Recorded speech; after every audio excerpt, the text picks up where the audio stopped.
justice. Even watching him in training, it's absolutely ridiculous. His speed, his skill, and just his ability to always see 2 or 3 steps ahead of everyone else. So we know he's going to be in the lineup. We also know there's other firepower in the lineup here. But the big question all the time is, can you get Davies, David, Laren, and by the way, Tajon Buchanan, who also has speed and offensive ability, in the lineup at the same time? Can you put those top 4 in? Well, we've had this debate, and we've often come out on the side of maybe not against Belgium and Croatia. Maybe it's too much attacking firepower and a bit too top-heavy. But you look at the lineup tonight, and there's a bit of potential for it, maybe. And maybe that's how John Herdman sees it, is you get Davies, and Laren playing as a front 3 tonight. And then could Tajon Buchanan slot in at wing-back, potentially, when he returns, and they're hoping that he will play some part, I believe, against Uruguay. The other interesting aspect of that now is that Junior Hoylett is playing wing-back for his club. He's starting there tonight, and he's someone who John Herdman has really been speaking highly of in terms of his adaptation to that position as well. So he's another attacking player that's now in the mix, and you're now kind of deciding who your best lineup is going to be. So I think we will see maybe a bit more of kind of limited minutes for those players today, with a view to Uruguay. Obviously only a few days away is the game that they're really looking at, but we're going to get an early taste here. Yeah, maybe not. Don't be surprised if you see them sub out a little early, that's for sure. Well, we'll see how it ends up looking here tonight against Qatar, because we are moments away from kickoff. Let's send it back to you, Adam.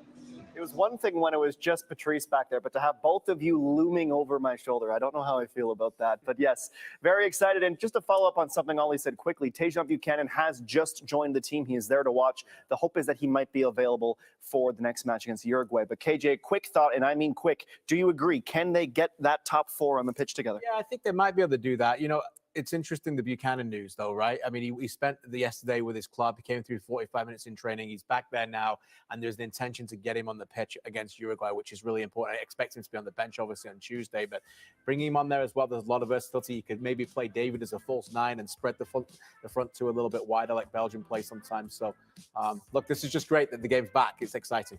It's very exciting, and we're going to throw to the stadium in Austria next. Gareth Wheeler, Ian Hume on the call in English. Matt Cullen has the call en français. Canada's men's national team is brought to you by the Toyota Corolla family, hatchback, sedan, and hybrid.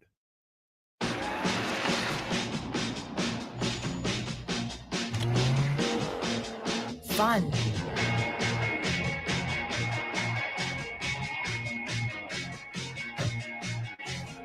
Intelligence. Drive. They run in the family. Corolla. For life's transitions, working from home, and even small businesses, life gets better when you have space. With no long-term contracts or leases, get the size you need. First 4 weeks free. Access Storage. Proud partner of Canada Soccer's men's national team.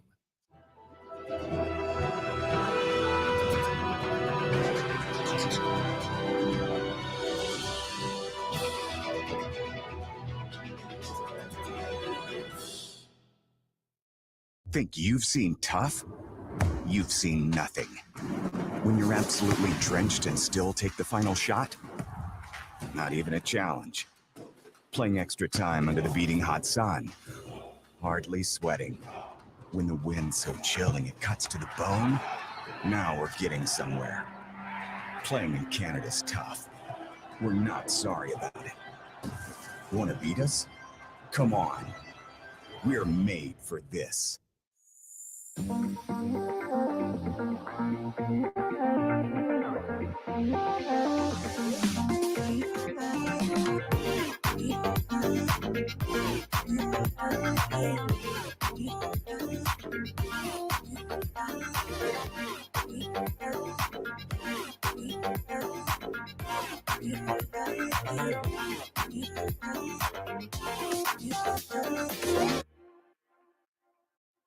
This broadcast of Canada Soccer's national teams is presented by Allstate. You're in good hands.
Ladies and gentlemen, please raise your hand for the national anthem.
Ladies and gentlemen, please remain standing for the national anthem of Qatar.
You can choose whatever you want.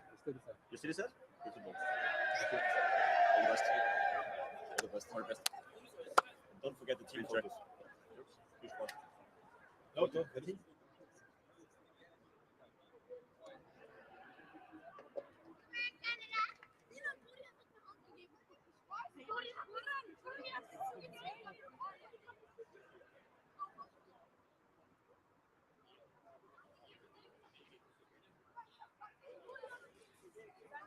in shape to Canada's 4-0 win over Curacao in the Nations League in June. Just two changes with Hoylett and Piet coming into the group, like-for-like replacements for Buchanan and Hutchinson, both unavailable. The shape looks to have been altered as Canada perhaps moving to 5 at the back with the dynamic trio of Davies, David, and Laren leading the line. Junior Hoylett wears the captain's armband for the 3rd time. He scored on the previous 2 occasions. So here we go.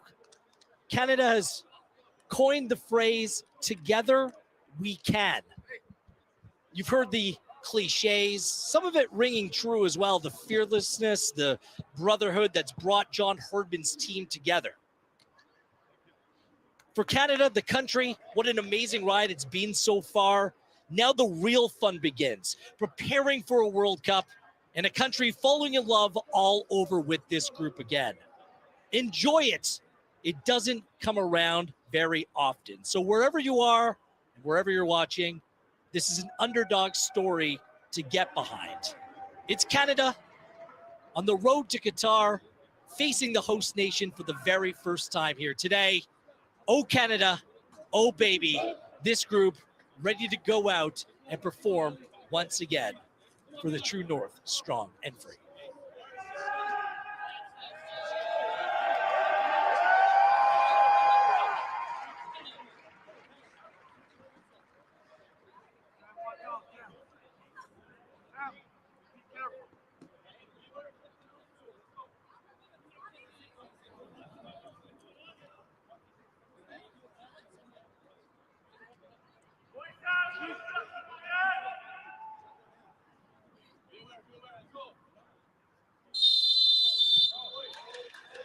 It's a pleasure to have you along here on One Soccer. Gareth Wheeler alongside former Canadian national team player, 43 caps, 6 goals scored. It's Ian Hume joining me in the broadcast booth today.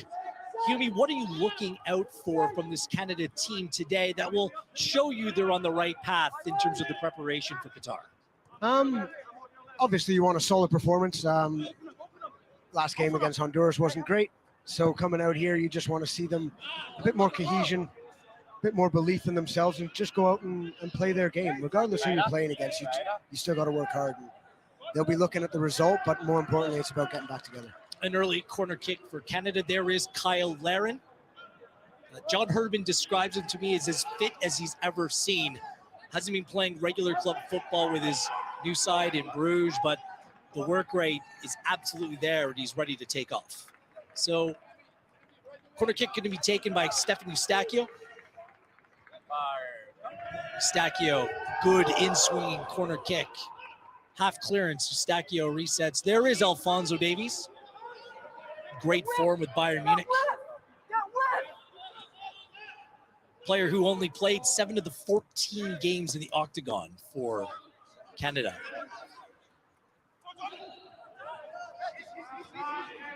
Qatar, the 2019 Asian Cup champions. Every single player in this Qatari side plays domestic football, so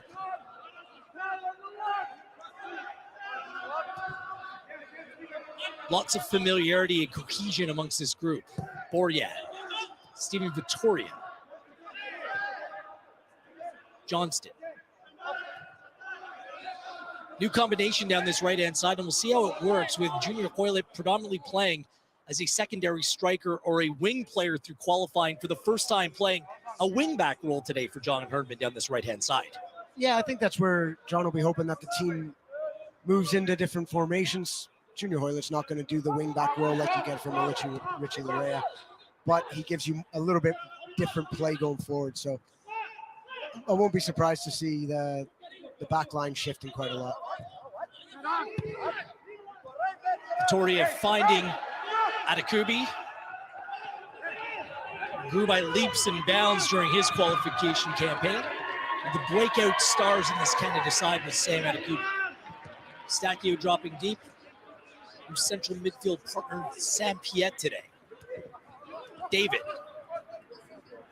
Hoyland.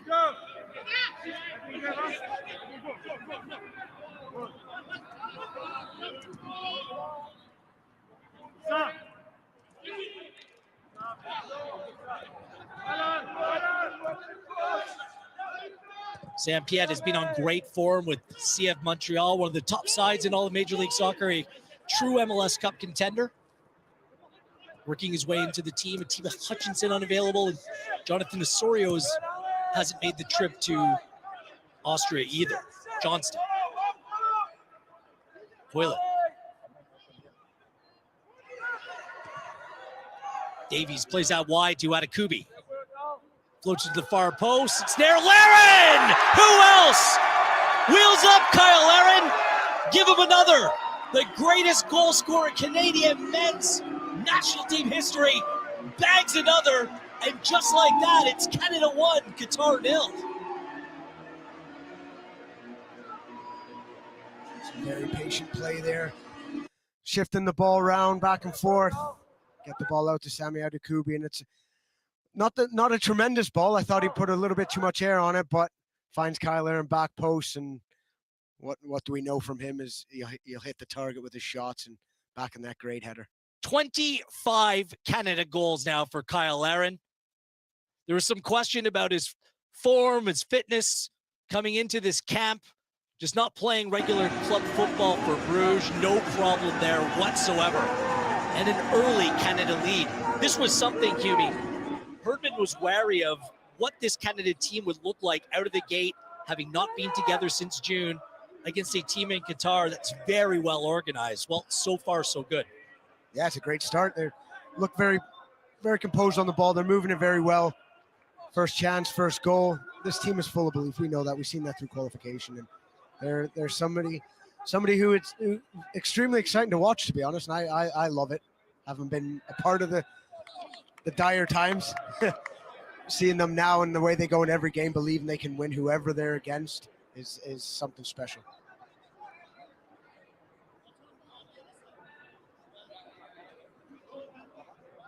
Kyle Laren, part of the Brampton, Ontario contingent in this Canadian side.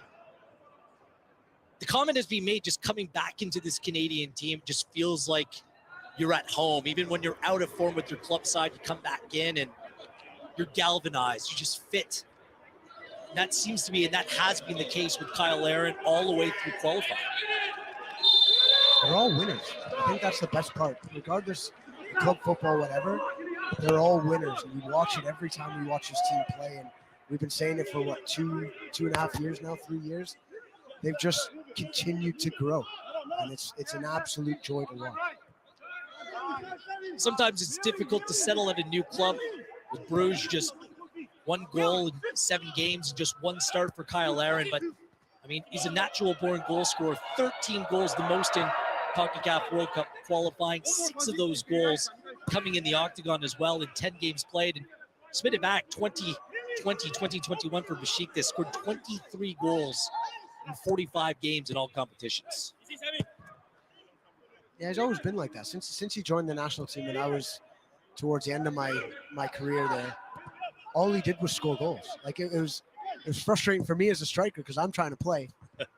And he comes in and just bangs. And he was, when he was at Orlando, and he was quality. Good ball, Johnston. Laren got a piece and he's going to go out for another Canada corner kick here in the 7th minute. Ball with purpose, good pace on it as well, getting in behind the back line. Yeah, it's a good run. Kept himself on side. Great ball in. Take a bit of the spin off it. Alistair Johnston there. And clever of him. Tried to chip the keeper. Unfortunate. But good movement.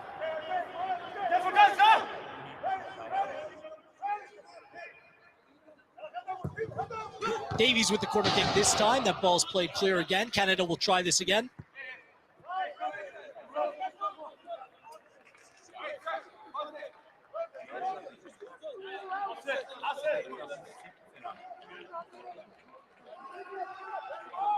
Davies regularly on set piece duties for this Canada side. Goes near post again. Doesn't come off that time.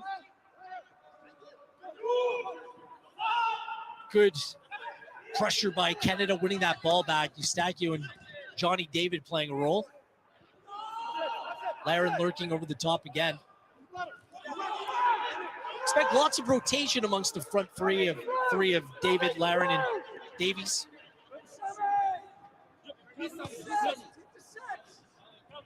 Sam Al-Rauri.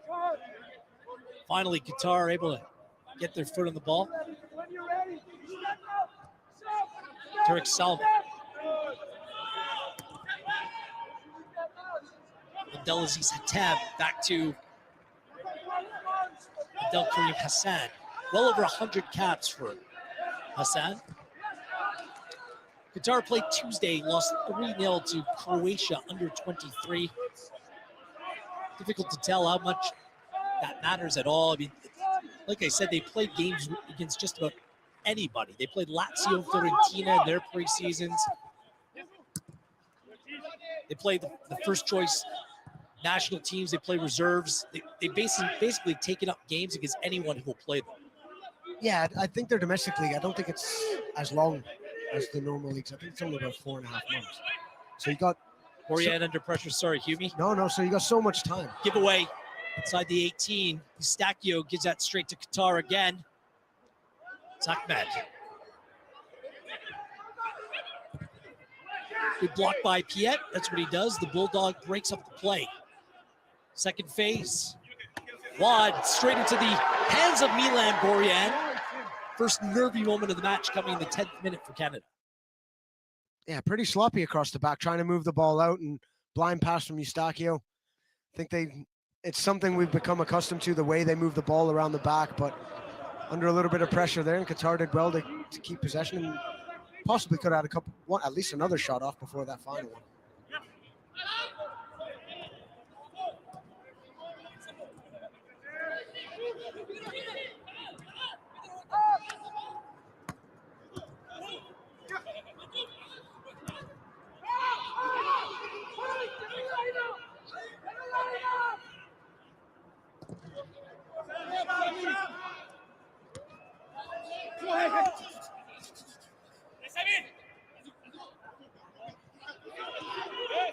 Good pressure again from Laren. Davies picks it up. Alfonso Davies.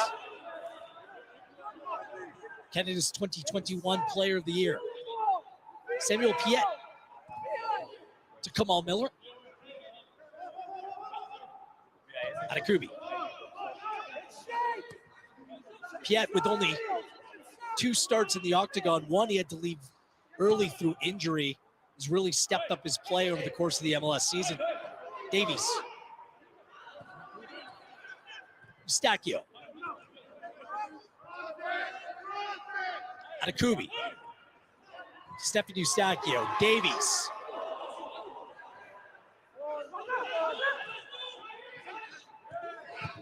It's congested in the central areas. Nowhere to go. Hoylett.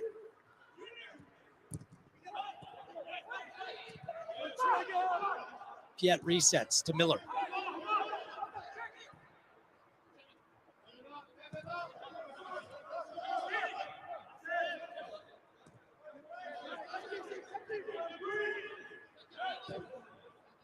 Eustachio back to Miller. You can see the 3 at the back with Atakubi and Hoylett pushing much higher. Yeah, they're going to have to. You see this Qatari team, they're extremely comfortable just sitting back and trying to soak up all the pressure.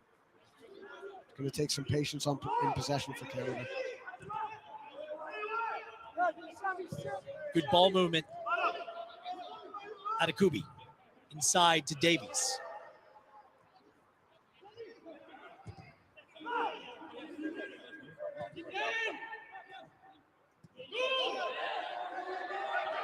David. Miller, good ball across. And it's Jonathan David, Johnny on the spot again. Looked like Davies was brought down in the area. The play continued. And Jonathan David gets another Canada goal. Oh, Canada, oh, baby, it's 2-0. Very patient, great ball in from Kamal Miller. That's where you're expecting your striker to get across the front. Keeper comes out, lands right at Alfonso Davies' feet. He gets taken out from behind there, but fortunately lands right at Jonathan David. And when you've got him and Kyle Aaron in the 6-yard box, 18-yard box, there's only one answer to that, and he's going to hit the target most of the time back of the net. Great start, bar one hiccup, great start from Canada. The 22nd Canada goal for the 22-year-old. What a start to his Canada career. It's up to a blistering start with his club side Lille as well this campaign. As Canada continues to carve, slice, and dice Qatar. Sam Adekubi just changing his footwear on the touchline. And Canada really in complete control.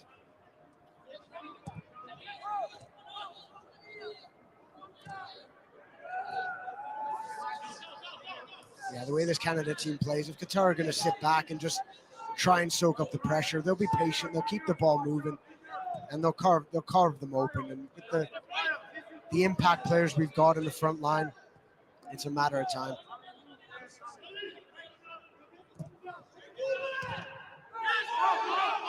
Jonathan David's Canadian resume just jumps off the page. Impressive as it can be. I mean, he's only 22, and he has more combined goals and assists than any other Canadian player all time already. Ball across to Milan Borjan. Easy take for Canadian number one. David now has 22 goals and 11 Canadian assists. Yeah, he makes it look easy. It's phenomenal at his age, and in a program, no disrespect to the Canadian program, that has never been massive for scoring goals.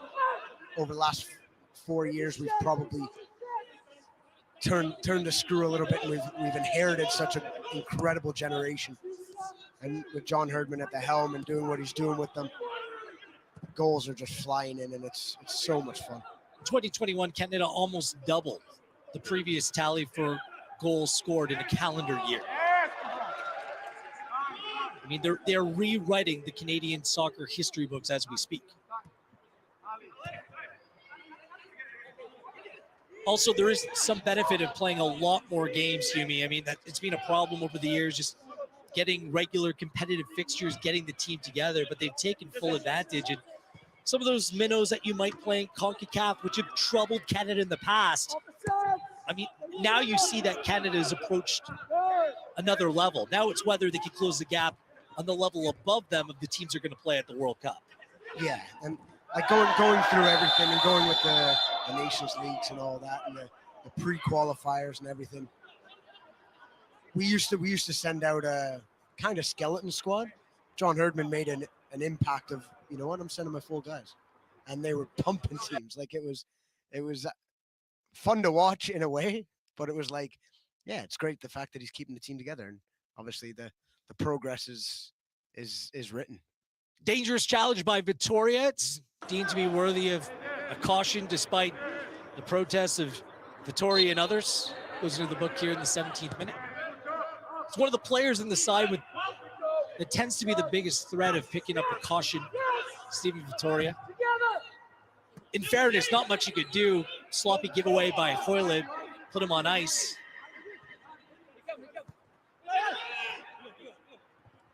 Good challenge by Adekubi. Davies.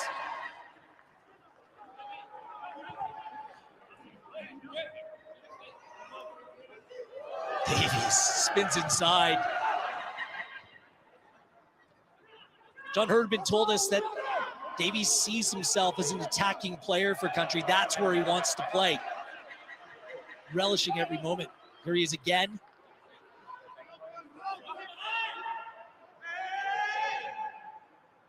Nothing given there. Just wonder how much longer Davies will remain content playing left back. He's at a top club, one of the best club sides in world football. But if he wants to be an attacking player, does he want to continue long-term playing left back at club level? Yeah, if he continues to put himself as one of the handful of the best left backs in the world, if I'm him, I probably don't question that, because he's so phenomenal at what he does. In the modern game, attacking fullbacks are the best of the best. And that's why he's in that category all the time, is the speed and the quality he has on the ball at a club like Bayern. He's only going to excel. Not the only player, certainly, that plays a different position for club and country. David Alaba, of course, is one who's able to play all over the field. Another look at the Canada goal that was scored by David. Yeah, it's Johnny on the spot. Him and Kyle Aaron both sitting there waiting. Great first touch from Alfonso Davies, taken out at the back, but when it lands to one of their 2 feet in the box, they're going to hit the target. Quality finish there from Jonathan David.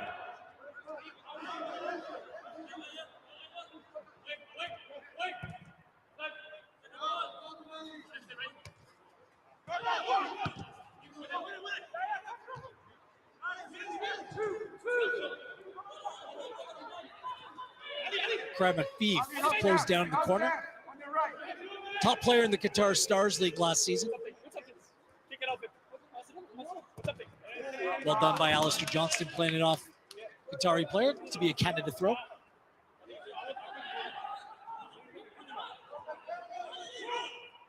This is one of the good things about not behind closed doors, but limited attendance. You can hear the players talking to each other. You can hear the quality information that they pass on. It's, you can see the confidence they have in each and every one of them. This is Generali Stadium in Vienna, Austria. Austria Wien plays their club football here.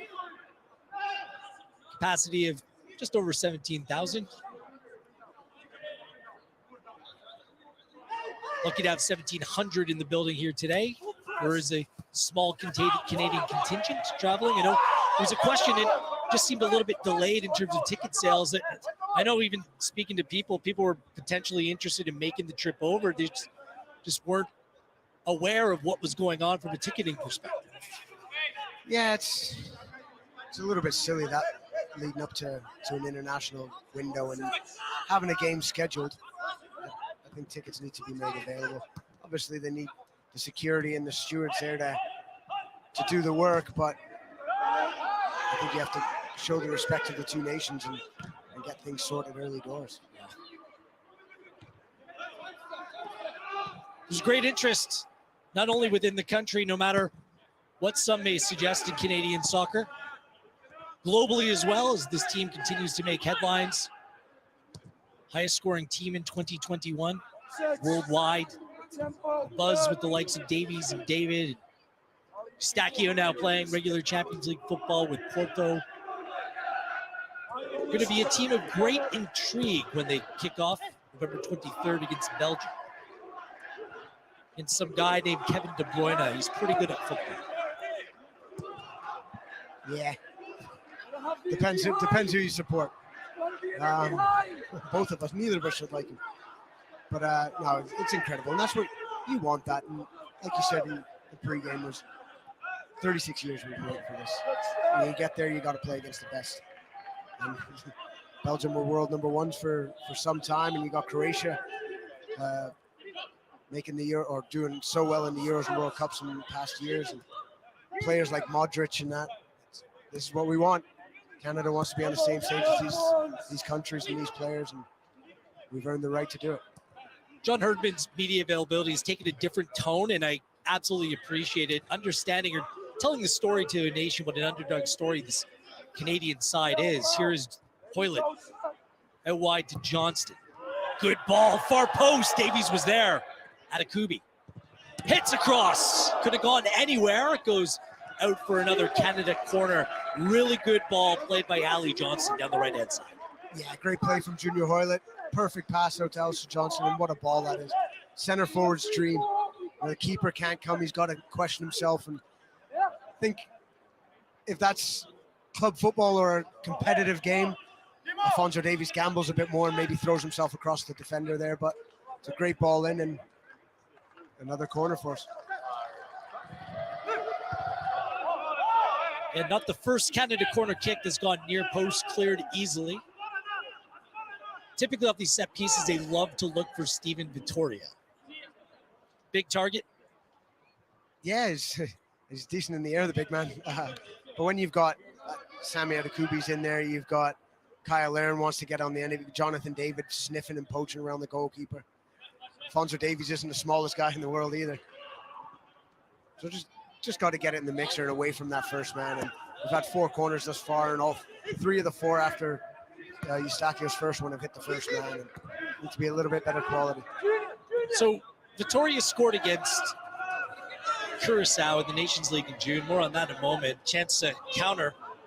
This is Abdel Karim Hassan. Eustachio, good recovery. Well done by Canada, organized on it. So Vitoria scored a second Canada goal last window. Stephen Vitoria is the only player in this Canada squad that's ever scored an international goal against an opponent outside of CONCACAF, which is incredible. It's showing how little Canada have really played outside their region.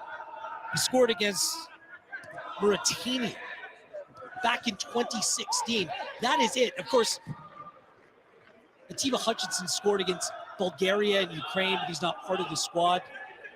You yourself, even Ian Hume, scored against Luxembourg. But there's no one else on this Canada side that scored against any other side outside of CONCACAF. It's remarkable.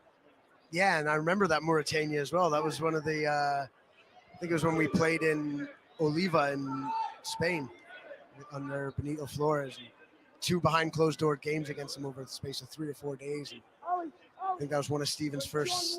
This is his first goal. One of his first camps. I think he'd only been in maybe 1 previous to that. But that just shows how busy the schedule's been, and with the amount of qualifiers and Nations League games and Gold Cup and all these things, there's not a lot of time to travel, unfortunately. And I think if you look for the most part again at the U.S. and your Mexicos and Costa Ricas, they probably won't have many games outside of the CONCACAF nations. So it's the way the calendars drop for us, but Stephen Torres does his job, which is the main thing for us. He keeps clean sheets and keeps the other team off. And we'll get more and more goals against nations outside of CONCACAF. That's not a problem. Hoylett. Fife got a piece. He goes as far as Davies. 2 players on him. Amoaz Ali, wishful thinking, bailed out, foul on Eustachio. Yeah, just a little bit late there, but break up the switch of play.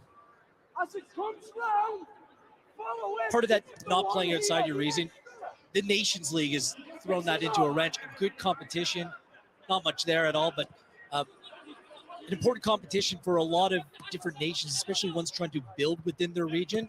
But it's really limited opportunity for proper friendlies, which will replicate what you're going to play at the World Cup for all nations, not just Canada. The European sides, both this window and June, have played one another in the nations, which has left every other nation from every other federation to go find games elsewhere. Yeah, that's it. Like with UEFA, with CONCACAF, you've got these nations and you're playing against the same teams all the time. And you've got your Tier A in Europe, you're playing against the same guys. I'm not a massive fan of these nation leagues, although they say it's competitive. I also think nations take a step back from that, and they do rotate their squads. If it was as competitive as they thought, they wouldn't be doing that.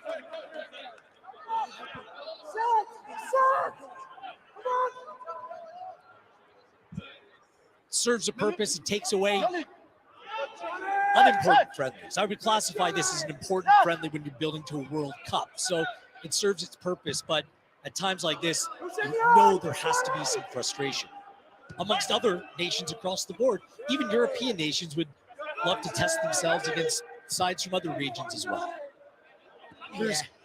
Yeah, that's it. And when you've got these long windows, you always have people complaining, especially in the Premier League and all that, having to travel over to the US or Mexico and play a game. And doing all this unneeded travel for friendlies, I guess, serves a purpose and it keeps them in the same areas, same regions.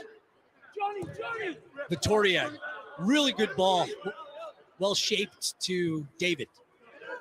Hoylett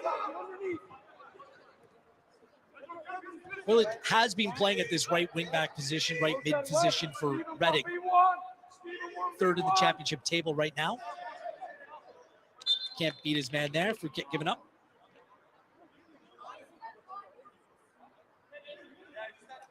Yeah, they've been having a good season after finishing the season relatively poorly last year, Reading. Great to see Junior signed an extension to his contract, keep himself going, keep himself playing and playing at a high level.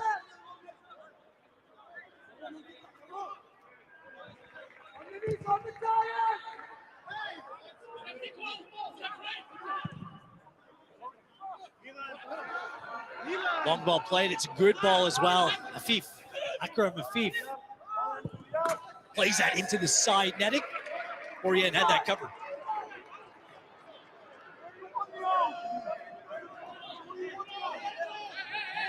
Yeah, Steve Vittori getting done for a bit of pace by Afif, but defended him well, showed him wide. Looks like he got a good block on that as well. It have always been a difficult angle, but it did come off Vittoria for Qatari corner kick. The first of the game coming here, the 29th. Vittoria, the big man gets up.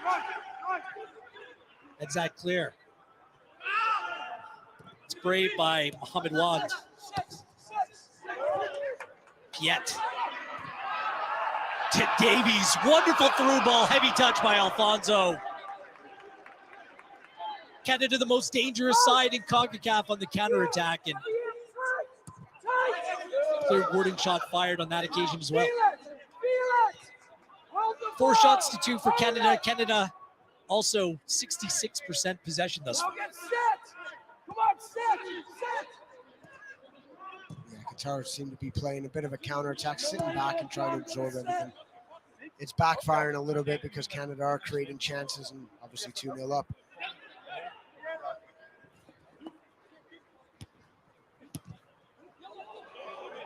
Amoaz Ali just stayed onside. Borian was quick off his line and out. Play that clear.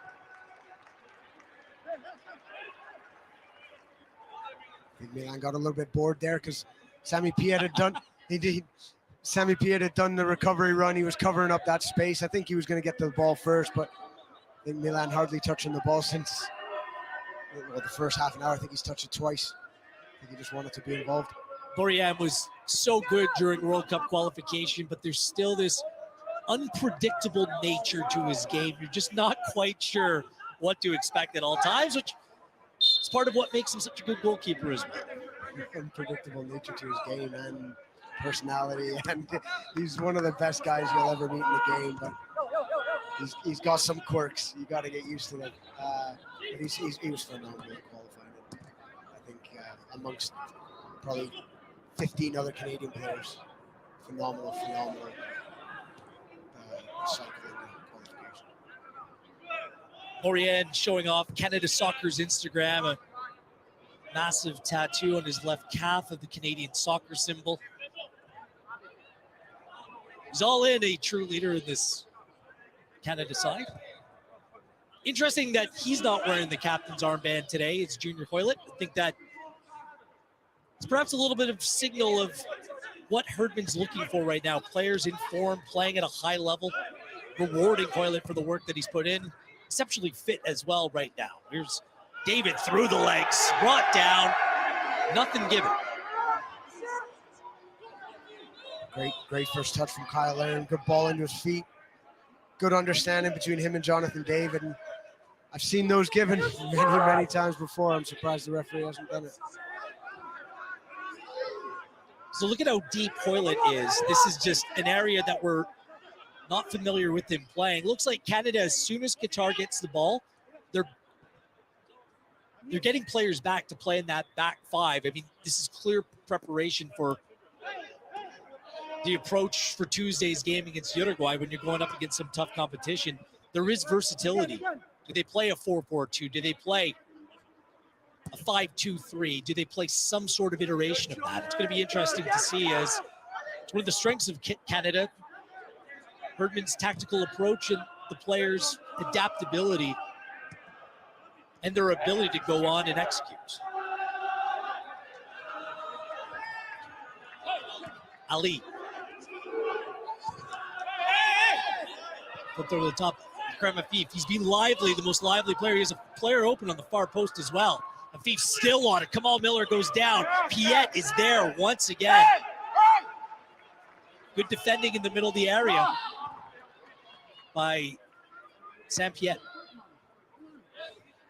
Yeah, he's caused a couple problems out that side since he switched from the left, and great pace to recover there from Kamal Miller and doing exactly what he's been doing for the last 4 months in the MLS and just bullying people and catching them. And he's deceptively very, very quick, Kamal Miller, and I think that's one of the best assets of his game.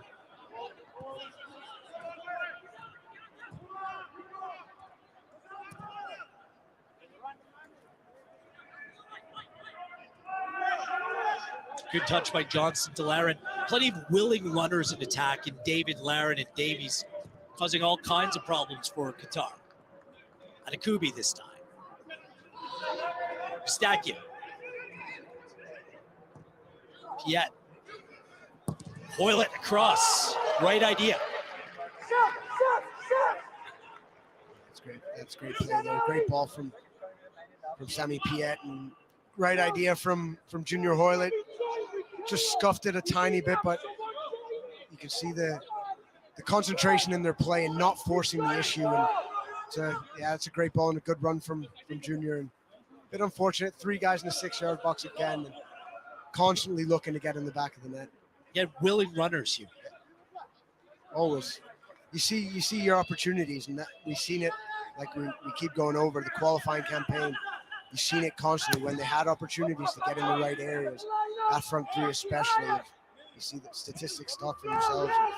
They're on the score sheet more often than not.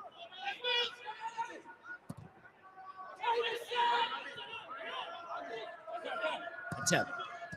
Thief.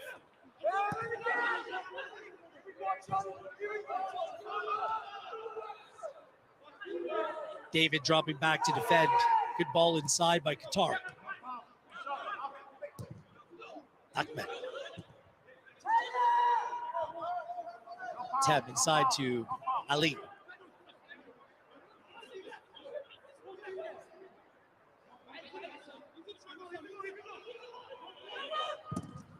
Tem had eyes for the far post. Bourian full stretch. You had Milan a little bit worried there. He's got under that, got it up and down there really well. I didn't look overly comfortable for the shot when he turned out, but got that left foot round it, and Milan was panicking a little bit. It's a very good hit by Abdelaziz Hattab. Best effort of the game so far from the Qataris. Was ruled to come off a Canadian player. Here's Hattab again. Comes off a Canadian again, and this is going to be another Qatar corner. Yeah, good short corner there. As he's wide open on the edge of the box, which is something you can't do, especially not at the highest level. Questionable handball, but I think it was more ball to hand there. And set up the defense for another corner here. Coming out, keep going out, keep going out. Outside drop. No, it's you. He comes here.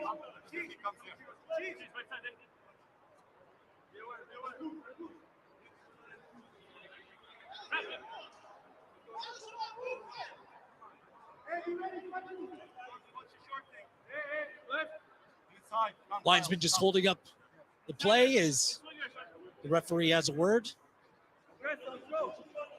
Eustaquio and Sam El-Rawi. In swing corner kick coming up. Man for man marking high inside the area.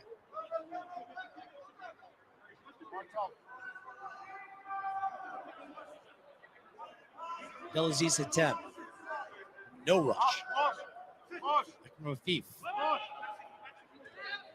Pedro Miguel.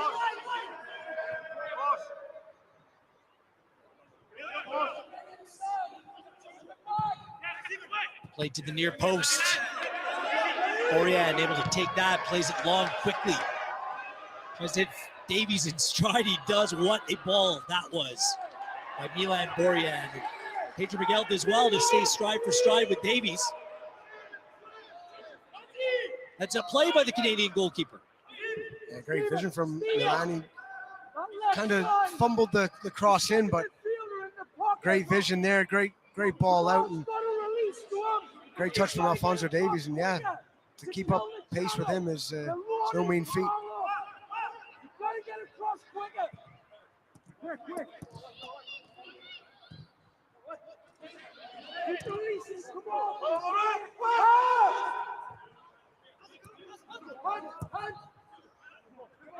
Yet.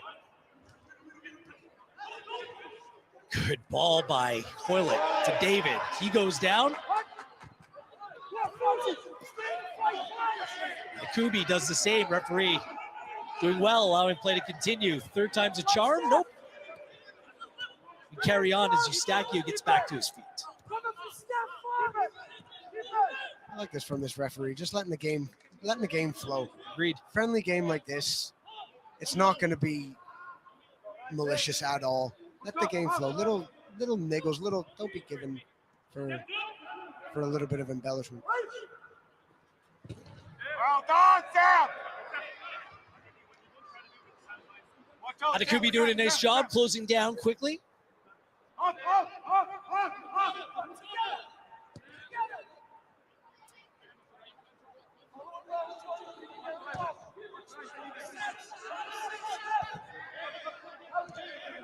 Some player down, play the ball into touch.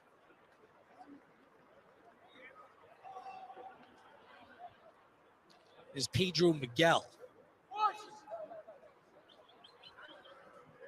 don't know if he got a kick or what he's signaling there. He's got his thumb in it. It's like he's potentially pulled something, which is not great with the World Cup just around the corner. No kidding. Let's be honest, Qatar it's been a very sloppy performance, to put it mildly. This is a team that opens their World Cup campaign against Ecuador. Netherlands are also in the group. It's going to be tough for the host nation, their first World Cup they've ever played in. Yeah, there's still loads of question marks around the Qatar hosting the World Cup. But now that there's no change in it. You've built these stadiums. You've got this incredible infrastructure out there that they've put so much money behind.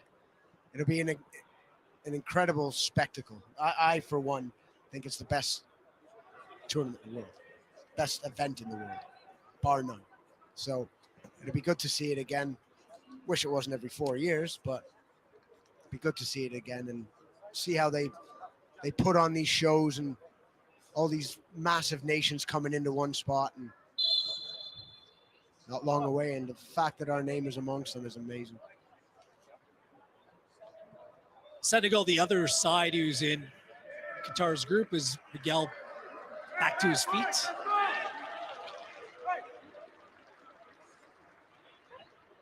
Canada, of course, featuring a group with Belgium, Croatia, both winners yesterday in Nations League, by the way. 2-1 Belgium over Wales, 2-1 Croatia over a very good Denmark side. Plenty for John Herdman to ponder. Said he was about to jump out of the hotel window when him and his staff got together last month, watching the Croatian midfield three play. Modric, Kovacic, Brozovic. I mean, these are wonderful players who are going to provide some kind of headache for Herdman and his coaching staff. Yeah, and it's a headache, yes, because they are quality, but it's a headache he wanted. He didn't want to be sitting there worrying about Curaçao's midfield. You got to worry about those three midfielders for Croatia. I think that's what you're in the job for, and I think he's earned the right to have that headache. I hope he enjoys it. He did carry on by saying, after we got over that, we got straight back down to work and we're inspired and working on finding these ways to close those qualitative gaps between them and their opponents. So he says that his Canadian side is focused on 5 changes, areas where they can alter things, switch things up to a certain degree. Those learnings won't be apparent in a game like this, perhaps more in a game against Uruguay on Tuesday at Akubi.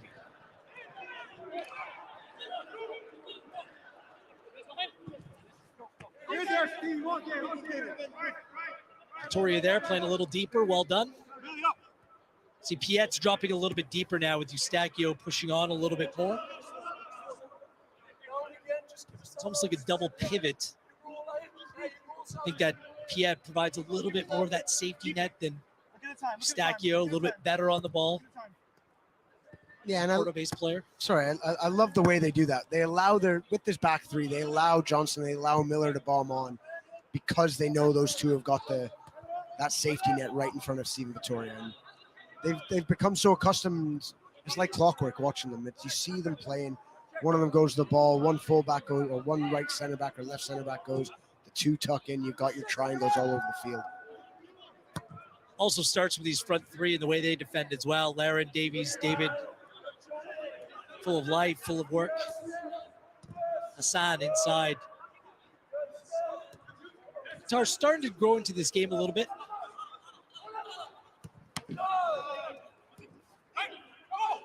Laren, Davies. Eustachio, he has Adekubi to his left. Adekubi had to wait on it just a little bit. Another Canada corner kick coming up in the 44th. Yeah, great vision from Stefan Eustachio there. Possibly could have put it in front of Adekubi to come on to, but great defensive tracking from the Qatari back line. Adekubi had visions of Hamilton, Ontario, scoring his only Canada goal against the United States. 2-0 victory. I was in the crowd that day, enjoying it with the rest of the fans. And if Sammy never scores another goal for Canada, I think that'll be enough.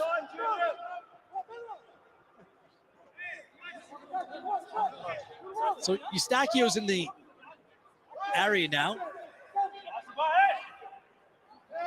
Offset piece duty from the side. It's going to be Davies. Puts a Ramos right on target. Adekubi just couldn't quite get there on the far post. Dangerous set piece. Best corner kick of the game for Canada. Yeah, it's a great ball in, and they just clustered that 6-yard box. And I think they've noticed that the Qatar goalkeeper isn't overly comfortable coming out and claiming things. So best case scenario for them is going to come out and punch it or flap at it. And Junior's taken set pieces for the national team for years, so yeah, you know you're going to get a quality delivery from him there. There's Hoylett taking that corner. Just 1 minute. It's been a little bit more stoppage time than that, but take a minute here.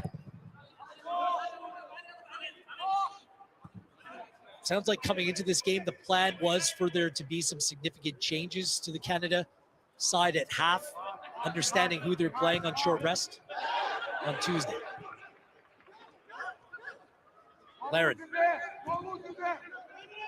Miller, well controlled.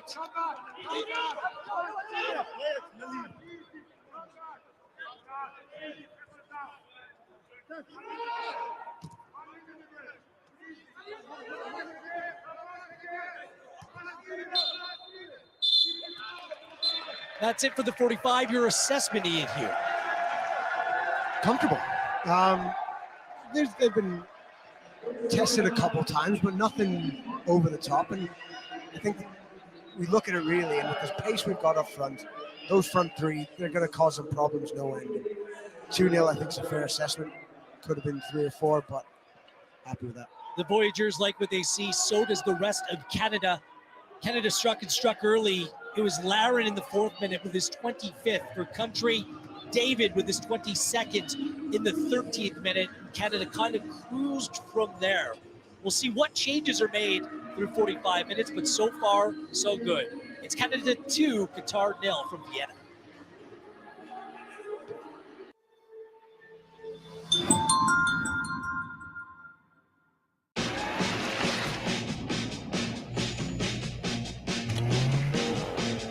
Fun.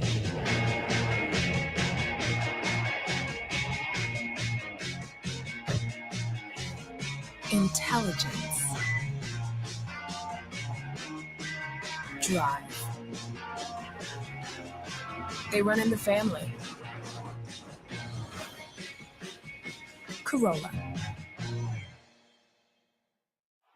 Sports can bring us together or tear us apart.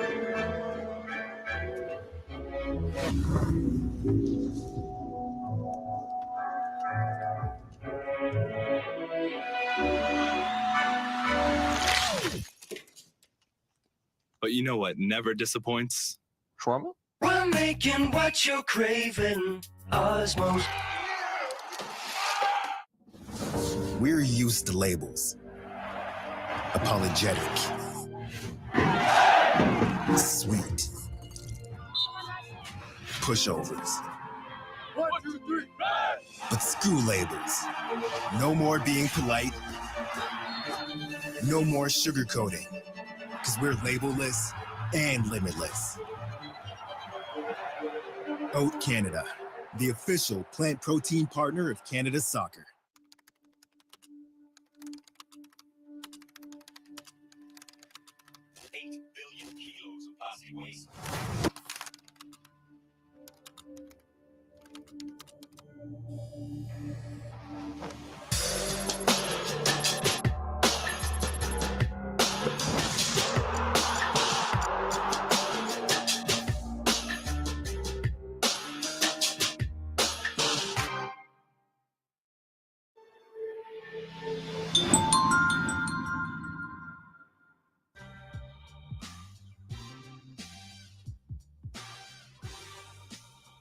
Halftime in Vienna, Austria, where it is Les Rouges who lead Al Anabi by 2-0. Adam Jenkins, Christian Jack here with you on Matchday Live. We both reflected on John Herdman saying we don't want to start clunky. We want to start on time and play the full 90. You have a super stat that we'll get to in a moment, but 2 goals within 15 minutes. I'd say that's a pretty good start, KJ. Yeah, it certainly was everything but clunky. It was a tremendous start. Qatar, I thought, were very disappointing. We'll get to them later. But for Canada, is exactly what they wanted. Start early, start quick, and get on the front foot. We're going to break down the goals. I think they're very similar, first goal and second one. And when you break down the first goal, what you're going to really noticing is the positioning of players like Alistair Johnston and Kamal Miller. Now, they're playing in a 3, but they're very high up the pitch. You can see Johnston right away. There is already quite high up the pitch. They're going to recycle it over to the left-hand side. Piet's been very, very good defensively in that midfield. But then you see Kamal Miller, it just joins the attack, almost during that midfield band line. Adekubi and Hoyle are further forward up the pitch at that point. And you can just see just how many men Qatar have deep there and why the space there for the likes of Johnston on this side this time and Miller to be able to join the attack. Hoylett then does a really good job coming the ball in, and then the fast feet of the forwards do the rest. Comes out wide. This is a really good ball over the top as well. And actually, the more you watch this header, it's really great. And who do we highlight in the pre-game? Kyle Lara, right? He needed to come back and play like he was for Canada. He's had a bit of a difficult stop-start with his new club. And it's just a really good finish, Adam. Yeah, 25 now for Canada and Sam Adekubi's 4th assist. I said as well, like I think 2 minutes before that goal, Adekubi's really underrated, isn't he? And then sure enough, and you're right, it's like Larin adds like 3 seconds of hang time every time you watch it. I don't care if it's in slow motion. It was an impressive finish. And you get Kyle scoring 5 minutes into the game, and it's like, okay, well, that's one of our star strikers. What about Jonathan David? What's Jonathan David going to do? Well, right place, right time, great finish. Yeah, now David is the opposite of Larin coming into this game. He's red hot with his club, and you can see that he's carried that on again. And again, it's a very similar structure. What John Herdman and his coaching staff will be delighted about is, again, those defenders joining the attack. Many people saying, okay, how are we going to get extra midfielders in there, Piet and Eustachio? Well, what they've done is they've got Johnston and Miller join that band and let the fullbacks go even further forward. So when you break the goal down, you can really see how they are able to get into the play. And again, watch those 2 players in particular. You can just see how easy and comfortable it is for them. This is Kyle Larin coming deep. We talked about that in the pregame show about the forwards doing the work. Hoylett's been very, very good again. Johnston here, you can see he's the right side of a 3 at the back. That's very important to say as well. And then when they recycle the ball, look where Alfonso Davies goes, essentially. He's playing that freedom role in the central area. Kamal Miller is further forward and again has got that ability to stay there just because how deep Qatar are. Miller is able to get the ball back and plays a crucial pivotal ball here that allows the goal. Thankfully, Alfonso Davies is perfectly fine after getting a bit of a knock there. And then he is literally Johnny on the spot to put it back in, put it in the net, make it 2-0. I think one of the evolutions we're seeing from Canada, just not only the quick start, but everything they're doing on and away from the ball is done intentionally, and the quality is really shining through. This doesn't look like a team that hasn't been together since Nations League, and that was one of the things that John Herdman was stressing, and so far so good in terms of what they're doing to create the goals. And then when you got to finish the goals, you're going to rely on these 2 gentlemen, and this is why Canada's all-time leaders in goals. I still cannot believe that Jonathan David is only on 33 caps, 22 goals now for country. That is 3 back of Kyle Larin on 53. Some love to Dwayne De Rosario, who is now sharing that second position with Jonathan David, John Catliff, and Dale Mitchell. That's your trip down memory lane as we look at Canada's best to ever score. When we think about the reactions from our perspective in studio, I wonder if Andy Petrillo has thawed yet. She was saying it was cool before kickoff. Well, it is nighttime now in Vienna. We are going to check in with Andy Petrillo and Oliver Platt. When we come back, our halftime coverage continues here on Matchday Live.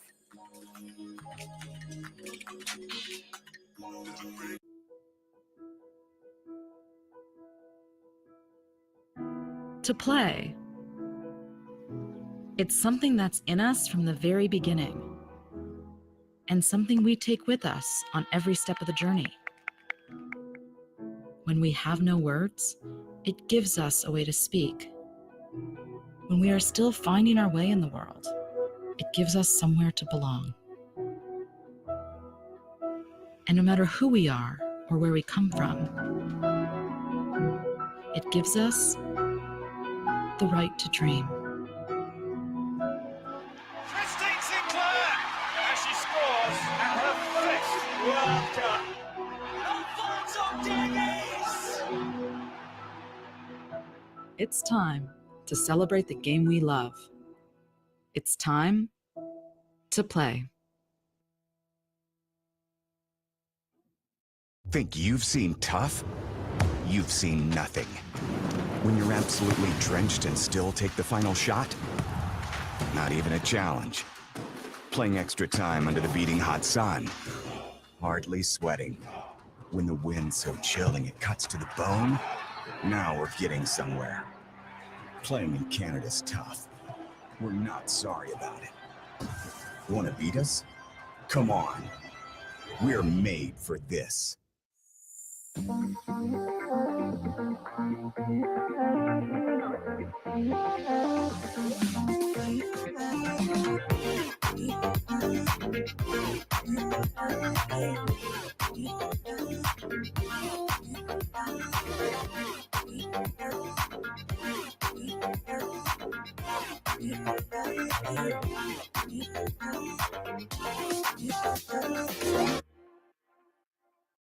Our halftime stats brought to you by Toyota. The shots are even, 5 apiece, though Canada does have 3 of those on target. Qatar just once testing Milan Borjan, 5 fouls to 1. The 1 yellow card was to Steven Vittoria early on inside the 8th minute. Canada's had 5 corners, and they have a lion's share of the ball, 62% to 38%. They also have 2 goals, and we have 2 reporters on site in Vienna. Here are Andy and Oliver. Adam, thank you so much. Listen, we always knew that Uruguay was going to be the tougher test of these 2 teams, even though Qatar, John Herdman, was looking forward to a good match here. But Canada is up 2-0. Is this a little too straightforward for Canada? Yeah, a little bit, I think. Look, let's start with the positives. Canada's played well. A lot of their ball movement and play in possession in particular has been really good. We know this is a team that thrives in transition, or did during the qualifiers. I think tonight they played some really lovely football in kind of their set possession phase. You can see, we've seen them this week working on trying to get Kamal Miller and Alistair Johnston into really high positions, having a midfielder drop in when they go forwards. That kind of stuff has worked well, I think, and Canada's looked like a good side. There's no escaping, though, being here in the stadium, that there's no one here apart from some very, very loyal Canadian fans and some friends and family. It feels like a bit of a COVID game again, and Qatar haven't really offered a whole lot in terms of resistance or tempo and intensity in the game. So probably, like you said, I think Uruguay is going to be the one they're really looking at for a big test. There are cameras here, and they catch things. They catch messages being sent. Jonathan David scoring 22 for country, and in his subdued celebration, it was pretty loud, in that he noticeably put his hand over the Nike symbol. We know what's been going on with Canada not getting a new kit for the World Cup. They're not happy about that. No, and you can understand why.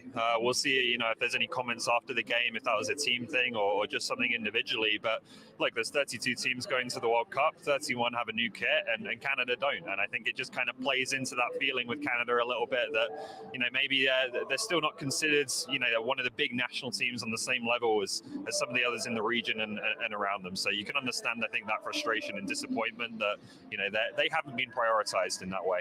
Yeah. All right. Well, Adam, I heard you teasing a little bit about the cold here in Austria now that it's nightfall. One of us is cold. It's not me. I'm freezing. It's because he's so tall, Andy. The blood takes a while to warm the guy up. He's a softie. He doesn't mind me telling him. Yeah, he is definitely a soft guy, but we love him. Let's quickly reflect on that comment they made. It's pretty obvious you can't cover the swoosh and not talk about it, especially when you're wearing the Adidas gloves right underneath it. But yeah, it's a conversation that Canada is having now, and it's a nice conversation to have. Oh, we're not getting World Cup kits. Yes, we're going to the World Cup, but the barometer quickly, KJ, the players want a little bit more. Yeah, I'm being told about 15 seconds I've got for this comment. So maybe I'll just say this. I'm delighted to see Jonathan David show personality. Yes. He's a megastar, and he's a soft-spoken guy in front of the camera, but the players and those who know him the best know he's got that in him, and he's showing his own way of doing it with those actions, and every credit to him. You've always been able to say on time. We're going to take a quick break, come back, and go right to Vienna with Gareth Wheeler, Ian Hume, and Matt Cullen.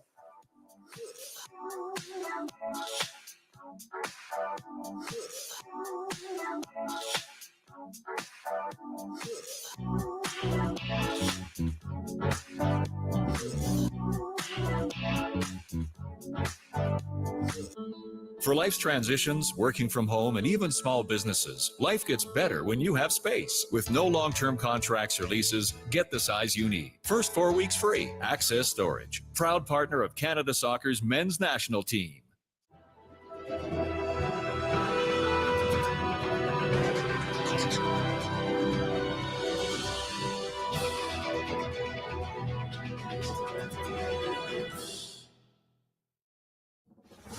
We're used to labels.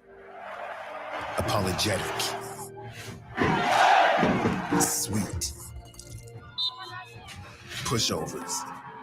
1, 2, 3, But screw labels. No more being polite. No more sugarcoating. Because we're labelless and limitless. Oat Canada, the official plant protein partner of Canada Soccer.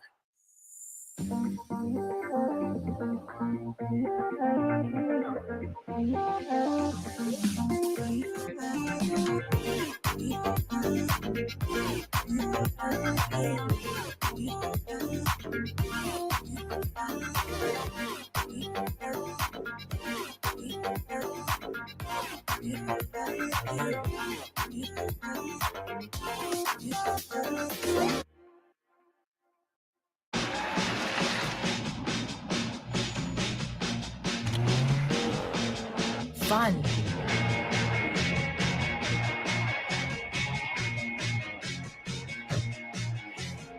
Intelligence. Drive.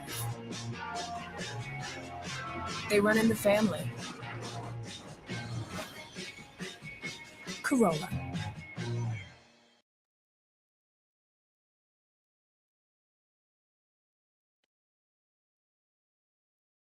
To Vienna, Austria, Gareth Wheeler, Ian Hume with you. The first of 3 warm-up matches for Canada ahead of November. It's 2 months away. FIFA World Cup in Qatar. And Canada lead 2-0 at halftime through goals courtesy of Kyle Larin and Jonathan David. Gareth Wheeler, Ian Hume with you. We're expecting some Canadian changes at the half. There are players in this Canadian side who, with their club sides, have had incredible workloads. In a real congested calendar, this fall World Cup has thrown calendars and schedules and commitments right out the window. You just wonder how many changes, how far should John Herdman go, considering that they play Uruguay on Tuesday?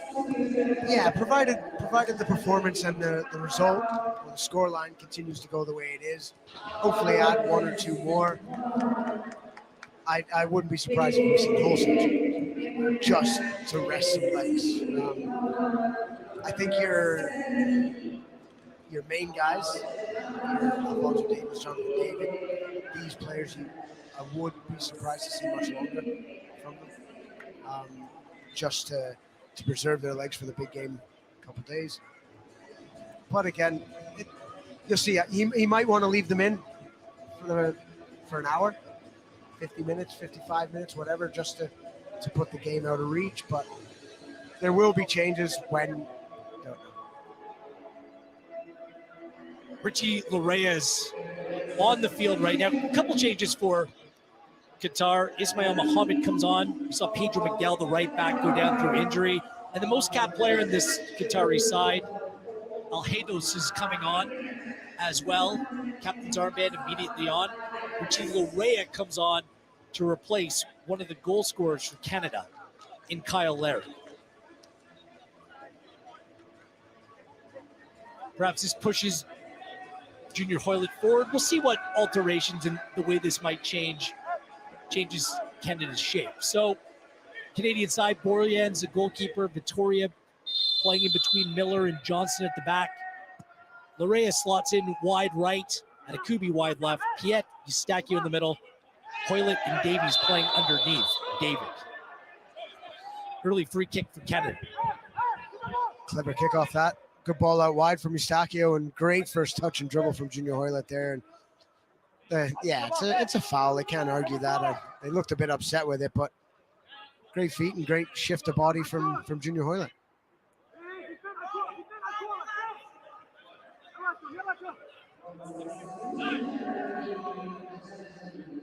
Mohamed Wad comes out for Hassan Al-Hados, and this is his 161st cap for Qatar. Incredible. Vittoria is there on the far side. Eustachio takes. Good ball. Johnston was in there competing for that. They're very good from that area in set pieces, or Canada. They have the option of either foot, Davies or Eustachio. Difficult to defend.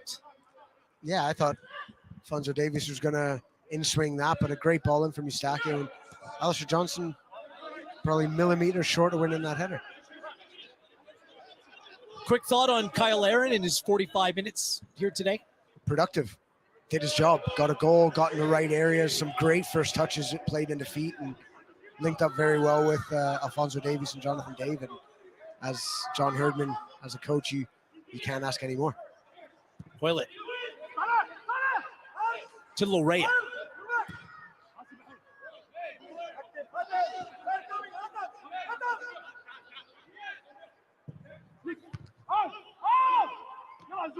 Piet there again. He's been a sponge in the middle of the park.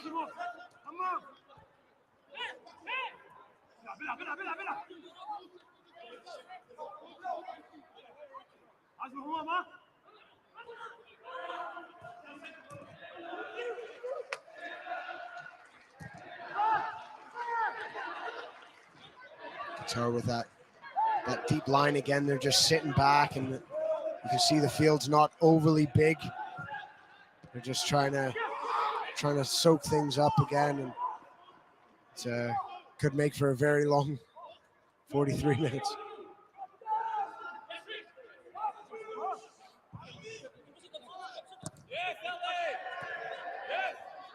Well done by Johnston. Good touch by David. Davies. It's Jonathan David back to Davies. Try it again. Doesn't come off. All just smashed clear. Tricky one for Vittoria.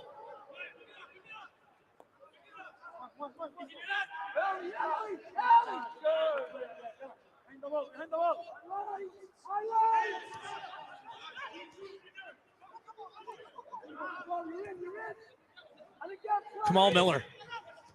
Good ball. His distribution has been understated and underrated for CF Montreal this season. He actually leads their team in accurate forward zone passing. So, although he's a left-sided center back, he's very good going forward as well.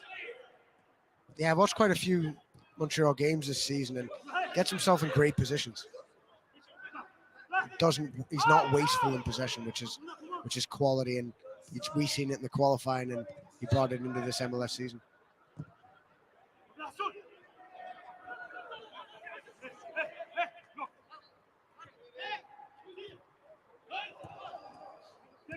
Ran into Kamal after Canada had qualified in that win against Jamaica. Said he hopped in a cab, and cab driver didn't even recognize him. I think they'll recognize him now.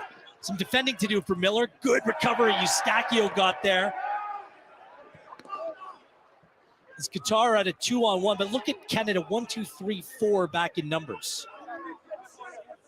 Yeah, eventually turned into a great recovery run from Eustachio, but that's the sort of positions that you can't be relying on Kamal Miller to hold up two guys when you come up against your Uruguays, your Belgiums and your Croatias. They're the types of teams that can punish you for those things.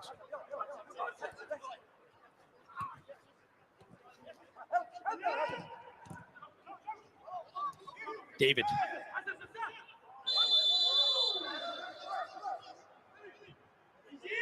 Referee allowed the advantage to be played. Nothing there.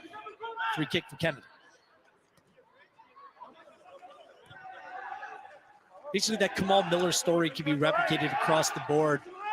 These players, if they're not already, are becoming household names and faces. The ball knocked down. David's there.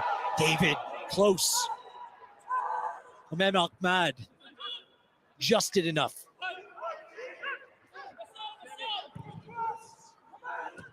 Dangerous ball through the middle, worked out well. Abdelaziz. Substitute Ismail. Fif.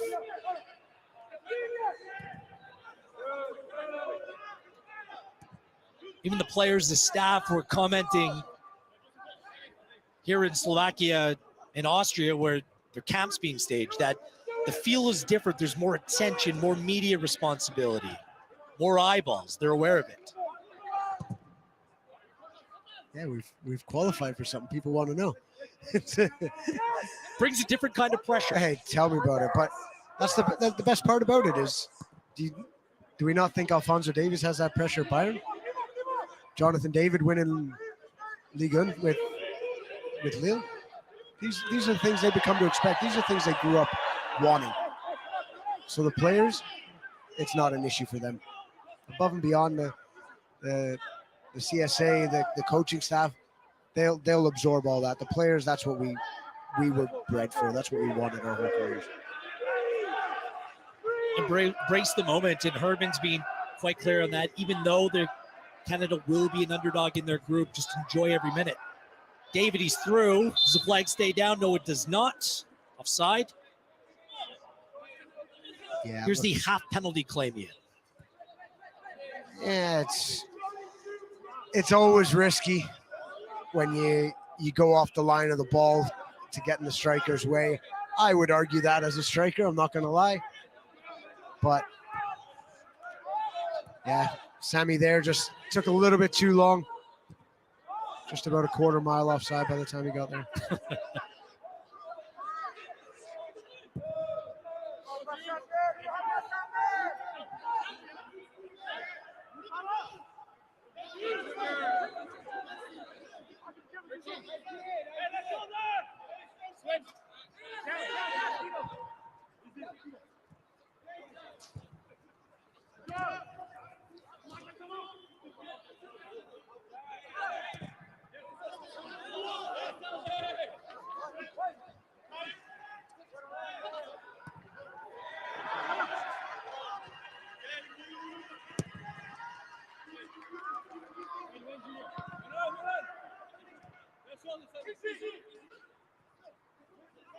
Canada looking comfortable in the shape. The principles remain the same, don't they? Even if you play 5 at the back, 4 at the back. The way that Canada plays, this is a chance for it to evolve, but the principles, they remain consistent. Yeah, you got to shift together. You got to work as a unit, whether you be the back line, whether midfield or attacking line. You guys have got to, one goes, you all go.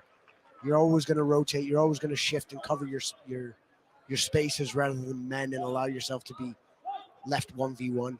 And you can see them. You can see their work.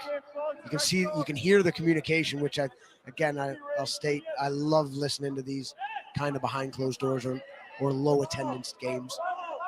I like to hear what's going on, and I like to hear how they coach themselves.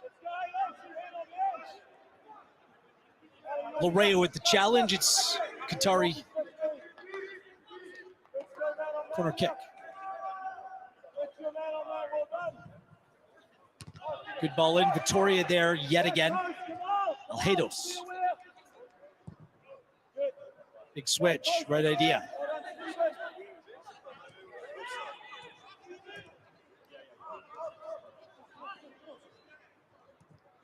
Harari. Back to Tarek Salman.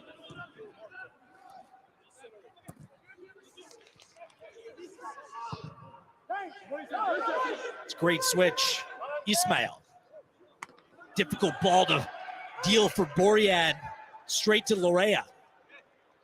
He's caught. It's going to be a Canada goal kick. Boryad shaking out that shoulder. It was an awkward one. Yeah, he's a full stretch there. That's a good ball in. He's done well. He's read the flight of the ball really well.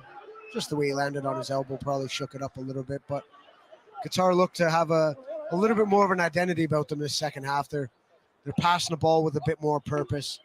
Their substitutions seem to have made a decent impact.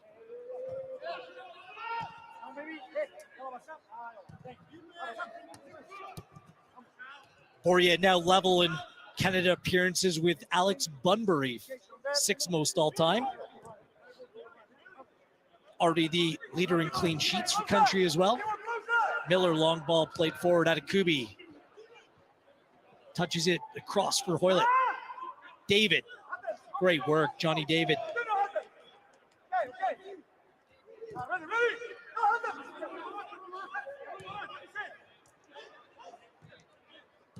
Stacchio keeps it.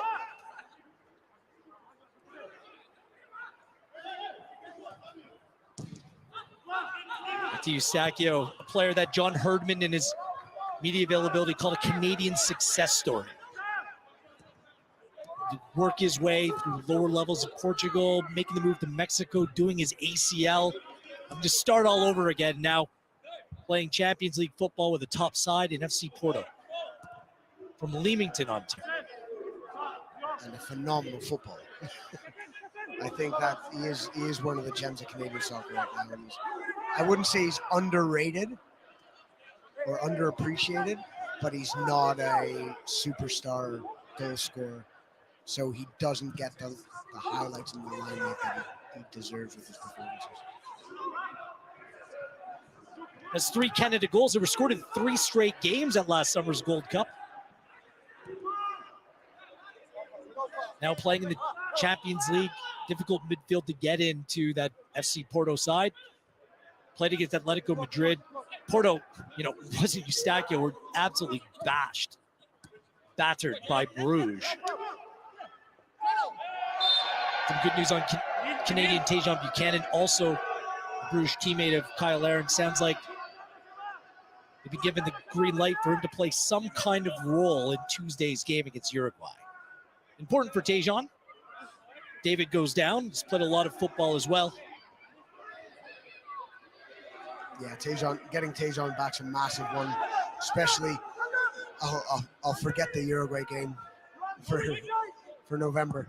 Having Tajon Buchanan, a fit Tajon Buchanan, is a massive plus, along with Jonathan Osorio and Atiba Hutchinson.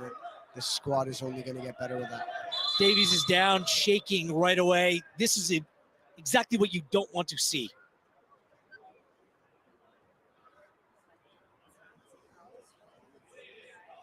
You can see it right away. Davies in distress.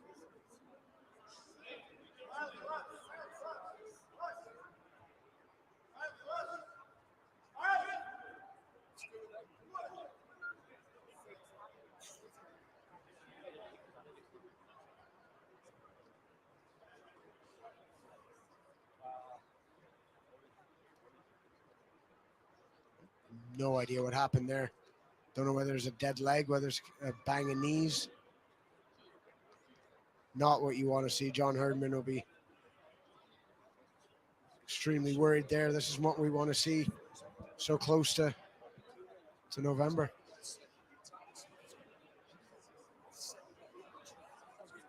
Davies has had a significant workload with Bayern Munich to start the season. Has played in 6 of 7 Bundesliga games, 90 minutes in both Champions League fixtures against Inter as well as Barcelona. So here are some changes for Canada.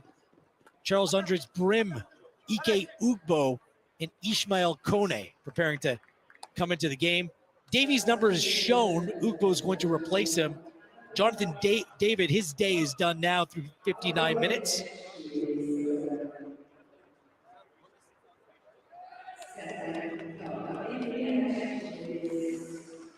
Your fingers crossed is just one of those sore ones, one of those knee-on-knee muscle contusions.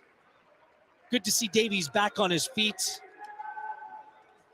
And CF Montreal teammates, well, one of them replacing the other as Ismail Kone replaces Samuel Piet as well. Yeah, watching Alfonso Davies walk off there, that's the main thing. He looks all right. It'll be sore. It'll be sore in the morning, but maybe, hopefully he'll be all right because he's somebody we can't afford to be missing. So it was a very good performance by Davies in the Canada attack. Kind of ends on keeping your fingers crossed that nothing more significant is at play.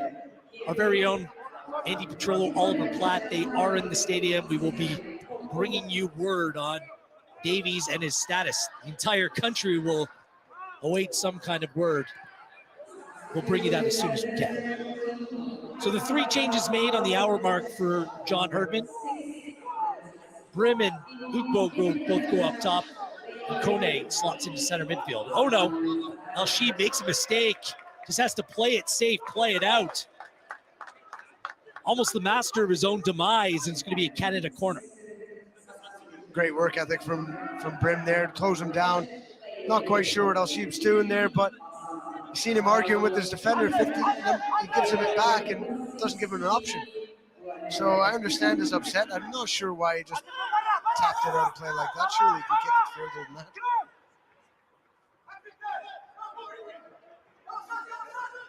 So Hoylett's going to take this corner. Let's see if Canada can capitalize.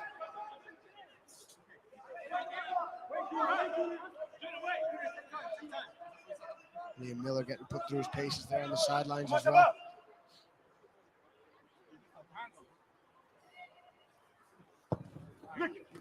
Ball played near post, doesn't come off. Victoria made the run. It sounds like, and the question was asked of John Herdman, bringing in so many attacking wing players into the team, what that would look like.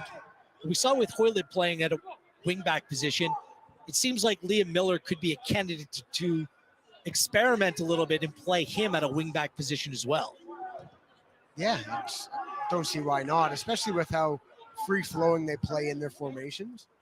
He won't be an out-and-out wing-back. He'll be getting forward. He'll be tucking in. He'll be doing his work, which I'm sure he's doing at Basel. So he just needs to, if he gets moments, if he gets time on the field, just enjoy it and get a hold of whatever minutes you can and do as best as you can. Kone, big audition for him, plays the ball to Miller. Ugbo holds it up.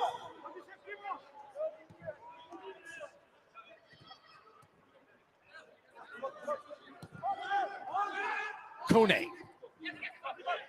Atakubi, good touch. Lorea, stop! Ugbo, how did that not go in? 2 blocks by the Qatar back line. Denies Canada a third.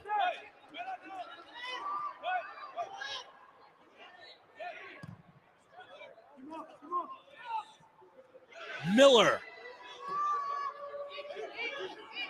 The Canadian pressure continues. Lorea wide right. Hoylett, good control. Plays it back across. Another half clearance for Qatar. They can't get out of their end. Johnston sticks his man. Oh, that's harsh. Bailout as Qatar get a free kick. That's a great first touch. Great ball from Sami Atakubi. First touch from Lorea, quality. Got to finish, but Ugbo with the follow-up. Good save from the keeper, but Ugbo's got to be a bit more ruthless and not just expect it to go in. He's got to kind of summon up his inner Jonathan David, Kyle Larin, and make sure he hits the back of the net there. And it's a great opportunity. Should be 3-0. It's the 5th Canada cap for Ike Ugbo. Does have a goal for 12 this season in Ligue 1. They're scoring 5 and 14 for the French side last season. Lorea is a Canada goal to his credit as well. Always seems to be in and around the right place at the right time. Is a really good run by the Toronto FC right back. Even better save by the goalkeeper. Yeah, Richie Larea just always seems to glide into areas and you don't see him, and then next thing you know, he's there. And he's that type of, I know he's by trade a fullback, wingback, but he's got so many different strings to his bow where he can get into different positions and do really well in them.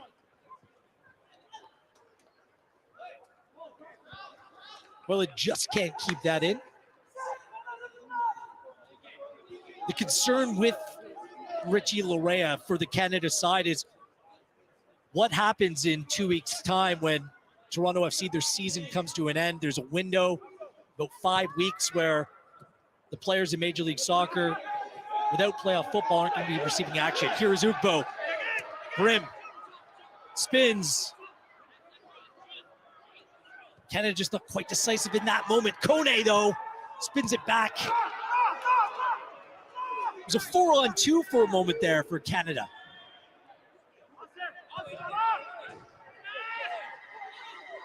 Brim, good move inside, just lost his balance. And again, some miscommunication by Qatar. It's played straight out into touch. Should be 4. Far too laid back in the attack. Like you said, 4v2. Gotta be ruthless. This is something that, listen, it's not something that I often complain about our national team not scoring goals. But these guys trying to get into this setup, this 18 for the World Cup or for the 11 for the starting lineup, if there are injuries to key players, these are opportunities that you have to grasp with 2 hands. And I think it was a little bit too laid back there, and like I said, it should be 4-0. Change confirmed. Liam Miller comes on. He's going to play down this left-hand side, replacing Sam Adekubi. Miller, good first action. Beats his man, plays that inside. Johnston wins that ball. CF Montreal players, Miller, Johnston, Piet. Whenever that ball is being played out to a forward player for Qatar, it seems like those Canadian players are just first to it each and every time. Miller. To Liam Miller.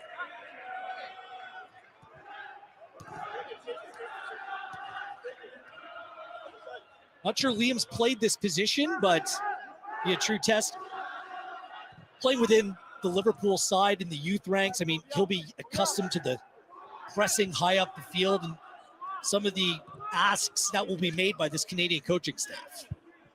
Yeah, and I think his favorite position is the left side of midfield anyways. I think he likes to be that guy who glides inside and plays off his right foot, although he's very, very capable with his left. So I don't think this formation and this position will be much of an issue for him, especially when you have a Kamal Miller right behind you who's a natural left back. So some experimentation from John Herdman here. Kamal Miller. Ismail Kone. All kinds of space. Turned right into it. Upo turns and fires.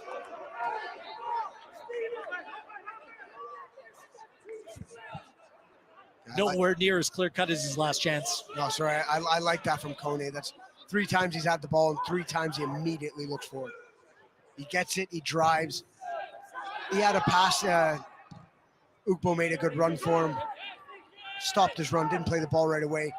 You know what? Fine, I'll give it to your feet. There you go. Trust your striker, give him the feet. But yeah, Kone has this belief in himself, and you can see it in the way he sort of scans the field. He saunters around when he's got the ball. He never looks under pressure. Kone can be a real X factor with Canada, with Atiba Hutchinson just on the shelf. Fingers crossed, hoping he can play a significant or any kind of role in Qatar. And Jonathan Osorio not with the team right now, just opens up the door for next man up. Good run through the middle of the park. Afif. High and wide and not even close. But Kone is a player that Herman spoke glowingly about, that him and his contacts at Norwich City believe he can be that tier 1 type player. He has a lot to grow into, and he did play a role in that last World Cup qualifying window. He played the final 10 minutes against Costa Rica. It was excellent.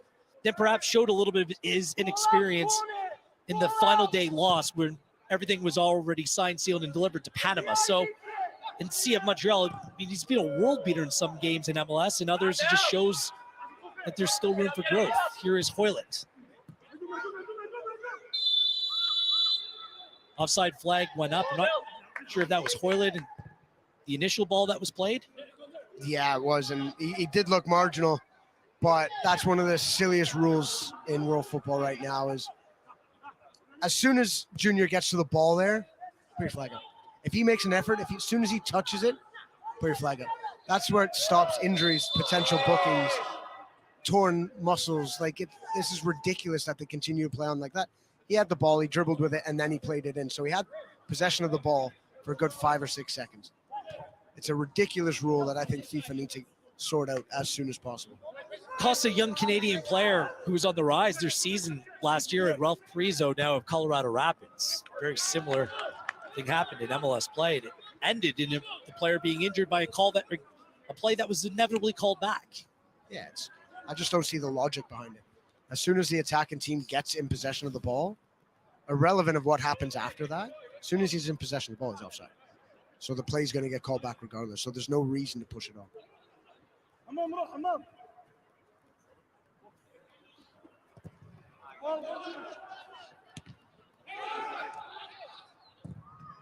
Eustachio, searching ball, didn't reach Liam Miller.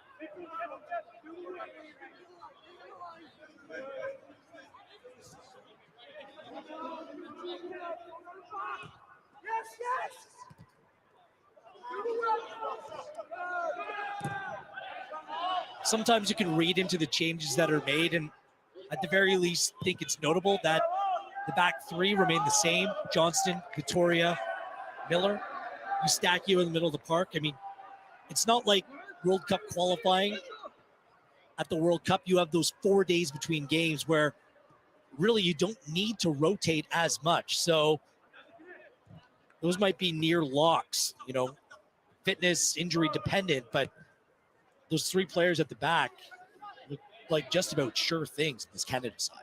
Yeah, at the moment, I'd struggle to see anyone dislodge them. I think even in friendlies, and this is with zero disrespect to defenders, it doesn't tend. Oh, apart from Alistair Johnson proved me wrong. Right Johnson ball inside the area, ball flipped up. Ismail gets a piece. Miller, come on, Miller, that's strong. Hoylett, he has options. Junior Hoylett keeps it himself. Perhaps should have played Larea short. Yeah, sorry.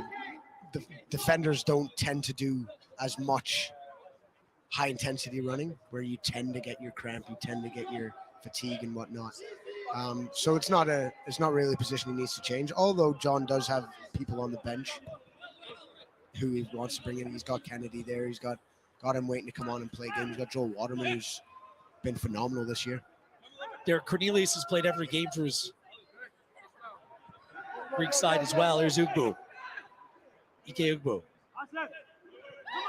Former Youth Cup winner at Chelsea, Ike Ugbo. And England under 20. Vittoria.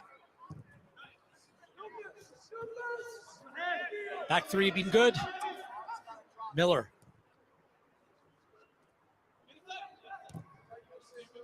Big games coming up for CF Montreal. They are a legitimate MLS Cup threat this season. Liam Miller. Good little first step.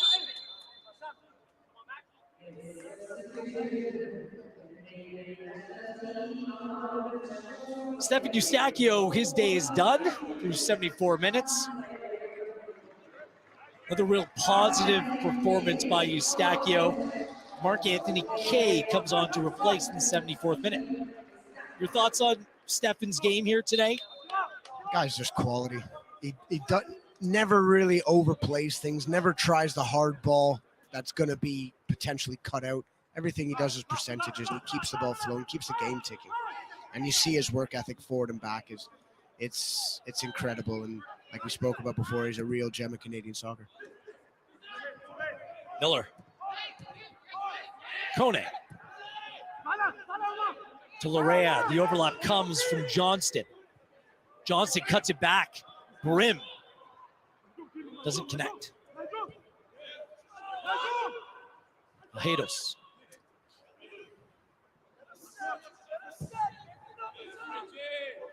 That's poor. Qatar haven't been very good today. I mean, oftentimes, countries are buoyed by the home support at a World Cup. I was at the first game in Johannesburg, South Africa, and seeing what it meant. They kind of rode that wave through the group stage of that tournament, albeit unsuccessfully, but there just isn't that same support for the country in Qatar that you would experience in other nations. So it's going to be a little bit different for the host nation of this tournament.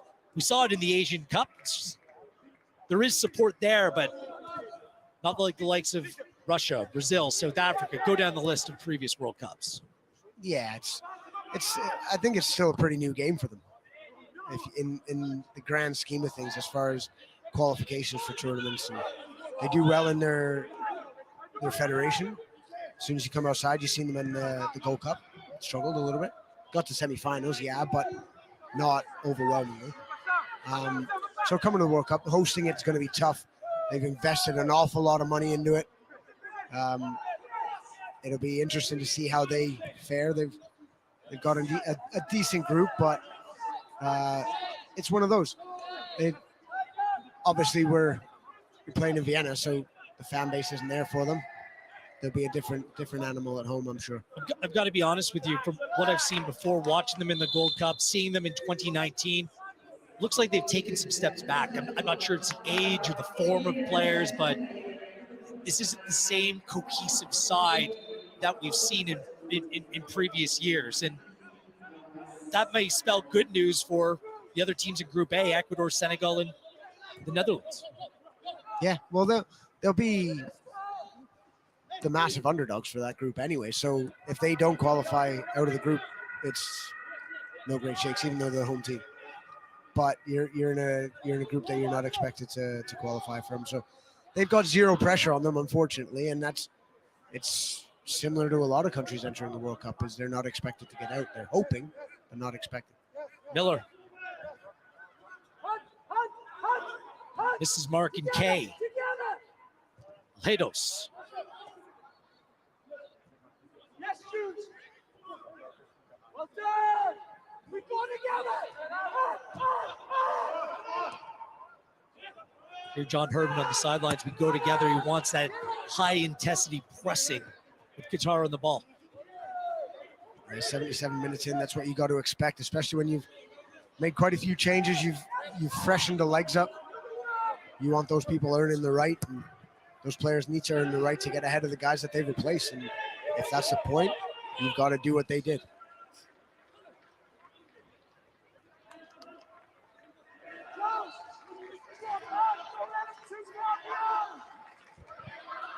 Hope you join us here on One Soccer Tuesday. It's Canada, Uruguay. Yes, Nunez, Suarez, Cavani, Valverde, and company. Looking back, it's Canada's biggest game or best opponent that they played since 2010. It was actually the final warm-up game for the 2010 World Cup in South Africa for Argentina. Canada made the trip down to Buenos Aires, lost 5-0 to Argentina. Lionel Messi didn't play that day. Good ball inside the area. Alhedos still on it. How's it go? Went straight into the hands of Milan Borja. Yeah, Uruguay won't be an easy fixture. You have the master in Suarez, who one of my all-time favorites, and you got one of my new favorites, Darwin Nunez. No, they'll be tough. The athleticism of Valverde at Real Madrid. He's a tough player. It's going to be tough, but that's what you need. And leading up to the World Cup, it's that type of opponent that you need to be pitting your wits against. So with that 5-0 loss in 2010 to Argentina, I said Messi didn't play, but Aguero, Di Maria, among the goal scorers that day. decent enough players in their own right. Yeah. So Uruguay, I mean, this is a top game and a real challenge and a little bit of a litmus test for Canada coming on Tuesday. We're looking forward to it. Yeah, that Argentina team wasn't too bad. Coached by the great Diego Maradona. Alhedos. FIFA. Good ball in. Miller. Dave Miller doesn't catch that clean. Benefits with Hoylett coming back to it.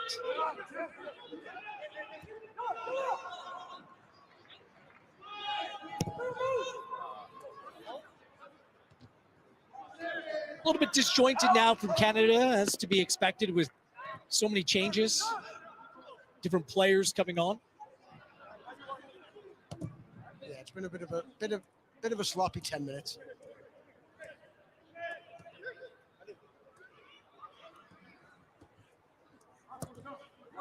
Johnson continues to press high, give away. It's Hoylett, has Brim to his right. Hoylett! Brim.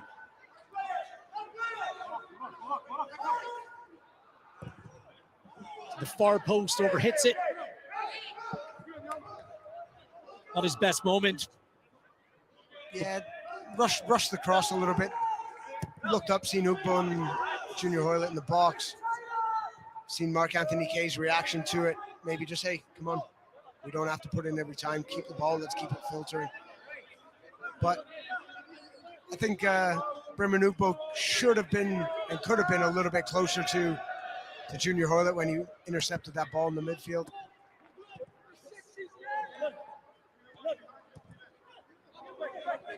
Word out of Canada camp is that Brim has caught the eye. He's impressed.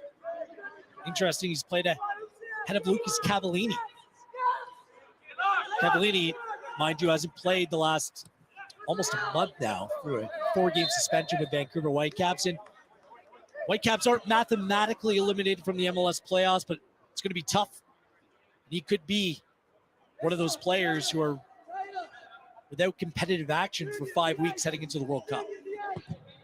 Yeah, that's one of the major problems, especially for our region, for going into the World Cup and having a winter World Cup.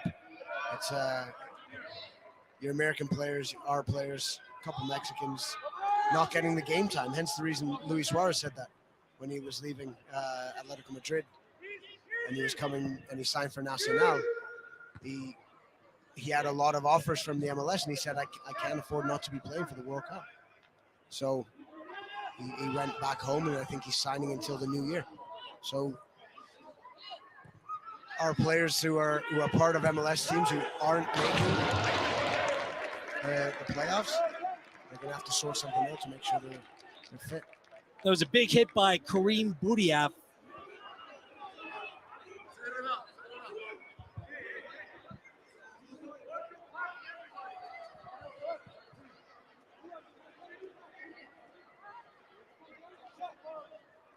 Yeah, it's a great hit, that. And he's always going away. Had Milan second guessing his positioning there, but it's a good strike. To your point, Ian, Mexico's already said Carlos Vela, Javier Hernandez will not be playing in the World Cup. So Vitoria steps up and through. Kone, make that K. Kone's here on the near side, now on the ball. Miller.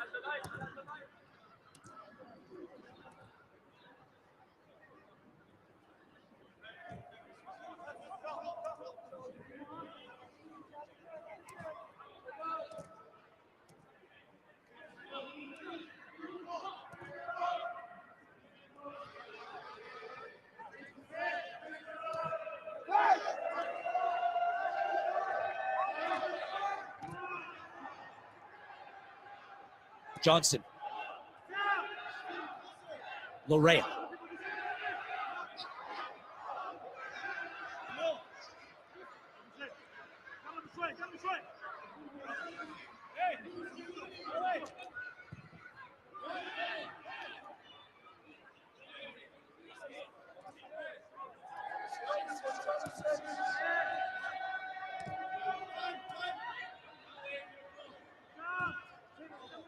Johnston.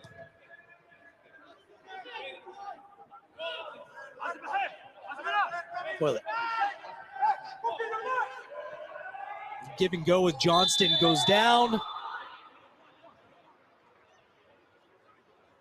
Yeah, very, very static in the box there. And you've seen the ball when Junior Hoylett laid it back to Johnston.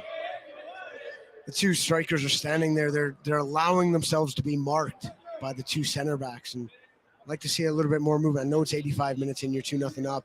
I'd like to see a bit more movement and try and make the winger cross the ball. Because if he sees you moving, sees you gambling, then sometimes that makes his mind up.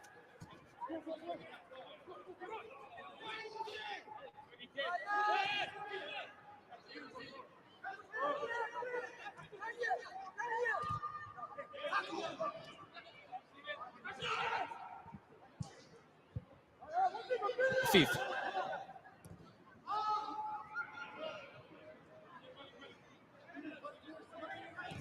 It's like Canada's defending in a 5-2-3. Plenty of numbers back. Victoria.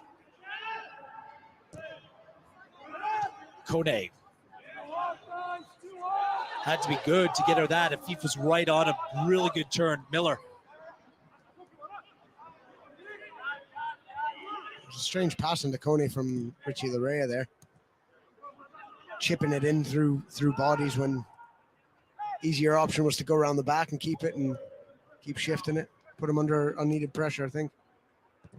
Did extremely well to muscle the midfielder off him, though. Johnston. Willett. Johnston. Goes down. 2 Canadian players down, and the referee is going to call the first foul, the initial one that's outside the area, so it's going to be a free kick upcoming from Canada. Yeah, good bit of movement from the two of them. Richie Larea went down. Alistair Johnson still full of beans.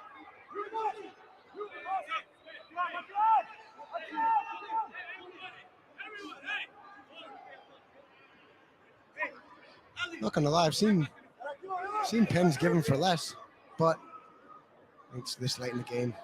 I don't think he's going to give something so soft. Well, the referee took the no doubt foul, the easy way out, by calling the first one rather the second one, which was more 50-50, but I'm with you. I absolutely do think he has a claim. So Miller and Hoylett over the ball here.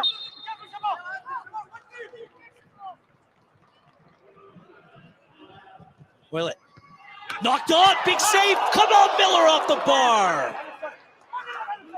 Another moment you're just asking yourself, how did that stay out? Kamal can't believe it. Canada can't believe it.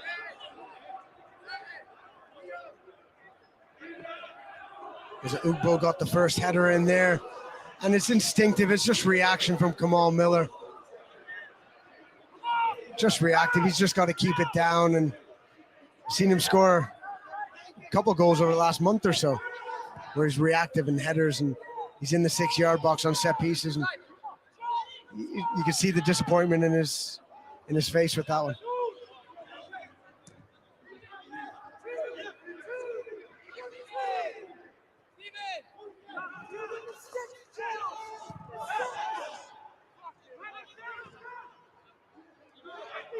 Your Gatorade performance of the match, well, it's going to be controversial because it could have gone in different directions, but Alistair Johnston gets it.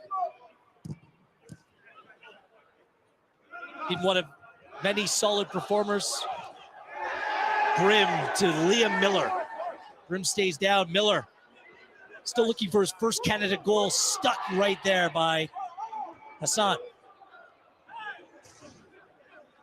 Yeah, that looked a nasty tackle on Brim there. Unneeded in the 88th minute of a friendly. And rightfully getting a yellow card. That's the only bad tackle we've had in the game.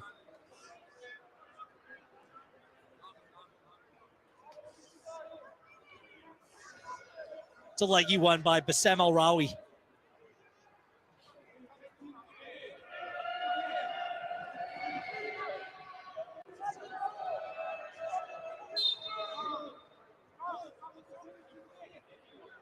Kamal Miller that close to scoring his first Canada goal. The wait continues. Yeah, no doubt he'll get plenty of other opportunities down the line. Continues performing the way he is at the moment with CF Montreal and with the national team. He'll be around for some time.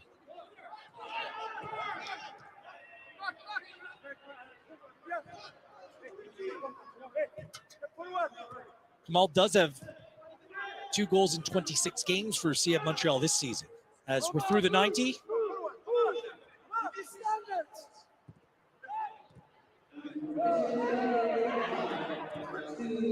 I like that from John Herdman there. 90th minute, and he shouts, "Keep your standards." That's something that you can understand the expectancy in the way he speaks about it. Just a report from our very own Oliver Platt that there's no update on Alfonso Davies and his status right now, but he's standing up on the bench. He's looking okay.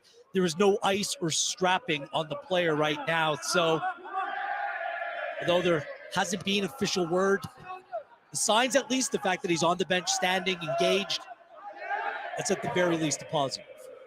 Yeah, and he's not got ice wrapped around it or a massive ice bag with a tensor around it, holding it on. That's what you want to see, and you want to hear from Ollie is the fact that Alfonso Davies is... Hoylett hits! Oh, he was so close. Short backlift, Junior. Something he's always been so good at. Gets it under his feet, and he has zero backlift, and he smacks it. Keeper was panicking a bit. Herdman was raving. It wasn't just Kyle Aaron, whose fitness looks exceptional. He said that he's never seen Junior Hoylett in this kind of shape. He attributes it to the fact he's playing more football at a right wing back position, which is that much more demanding. But Hoylett's has captained Canada 2 previous times. Scored a hat trick at BMO Field against Cuba in 2019 with the captain's armband. Scored again against Aruba. That was a real chance to make it 3 for 3.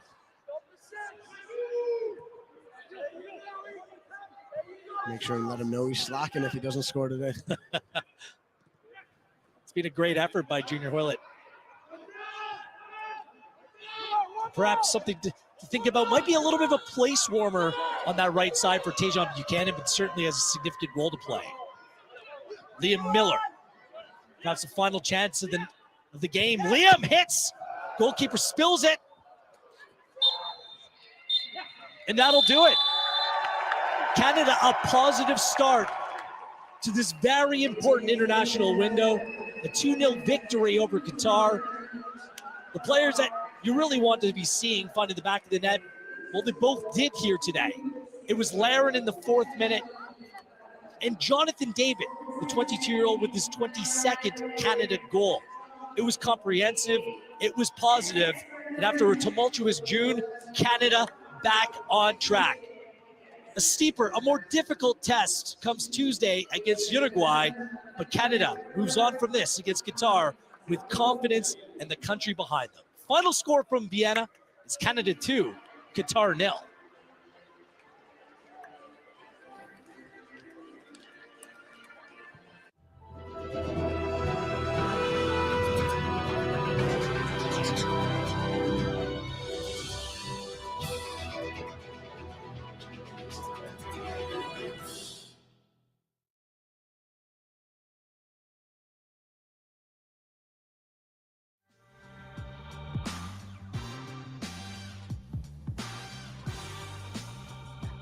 Maybe not necessarily the test that John Herdman was hoping to see in terms of the final results, but the performance and all of the KPIs or internal objectives that Canada was looking to achieve in this match. I think it's pretty safe to say that they checked off just about every single box. They got through 6 substitutions as well. There is some potential concern for Alfonso Davies if you're really looking for an area to try and look at potential downsides. But enough from us, or at least for now. Let's go to Vienna with Andy and Ollie. They were there, they saw it live in person, and I know Ollie's had an update on Alfonso Davies and just your general thoughts on the match, you two.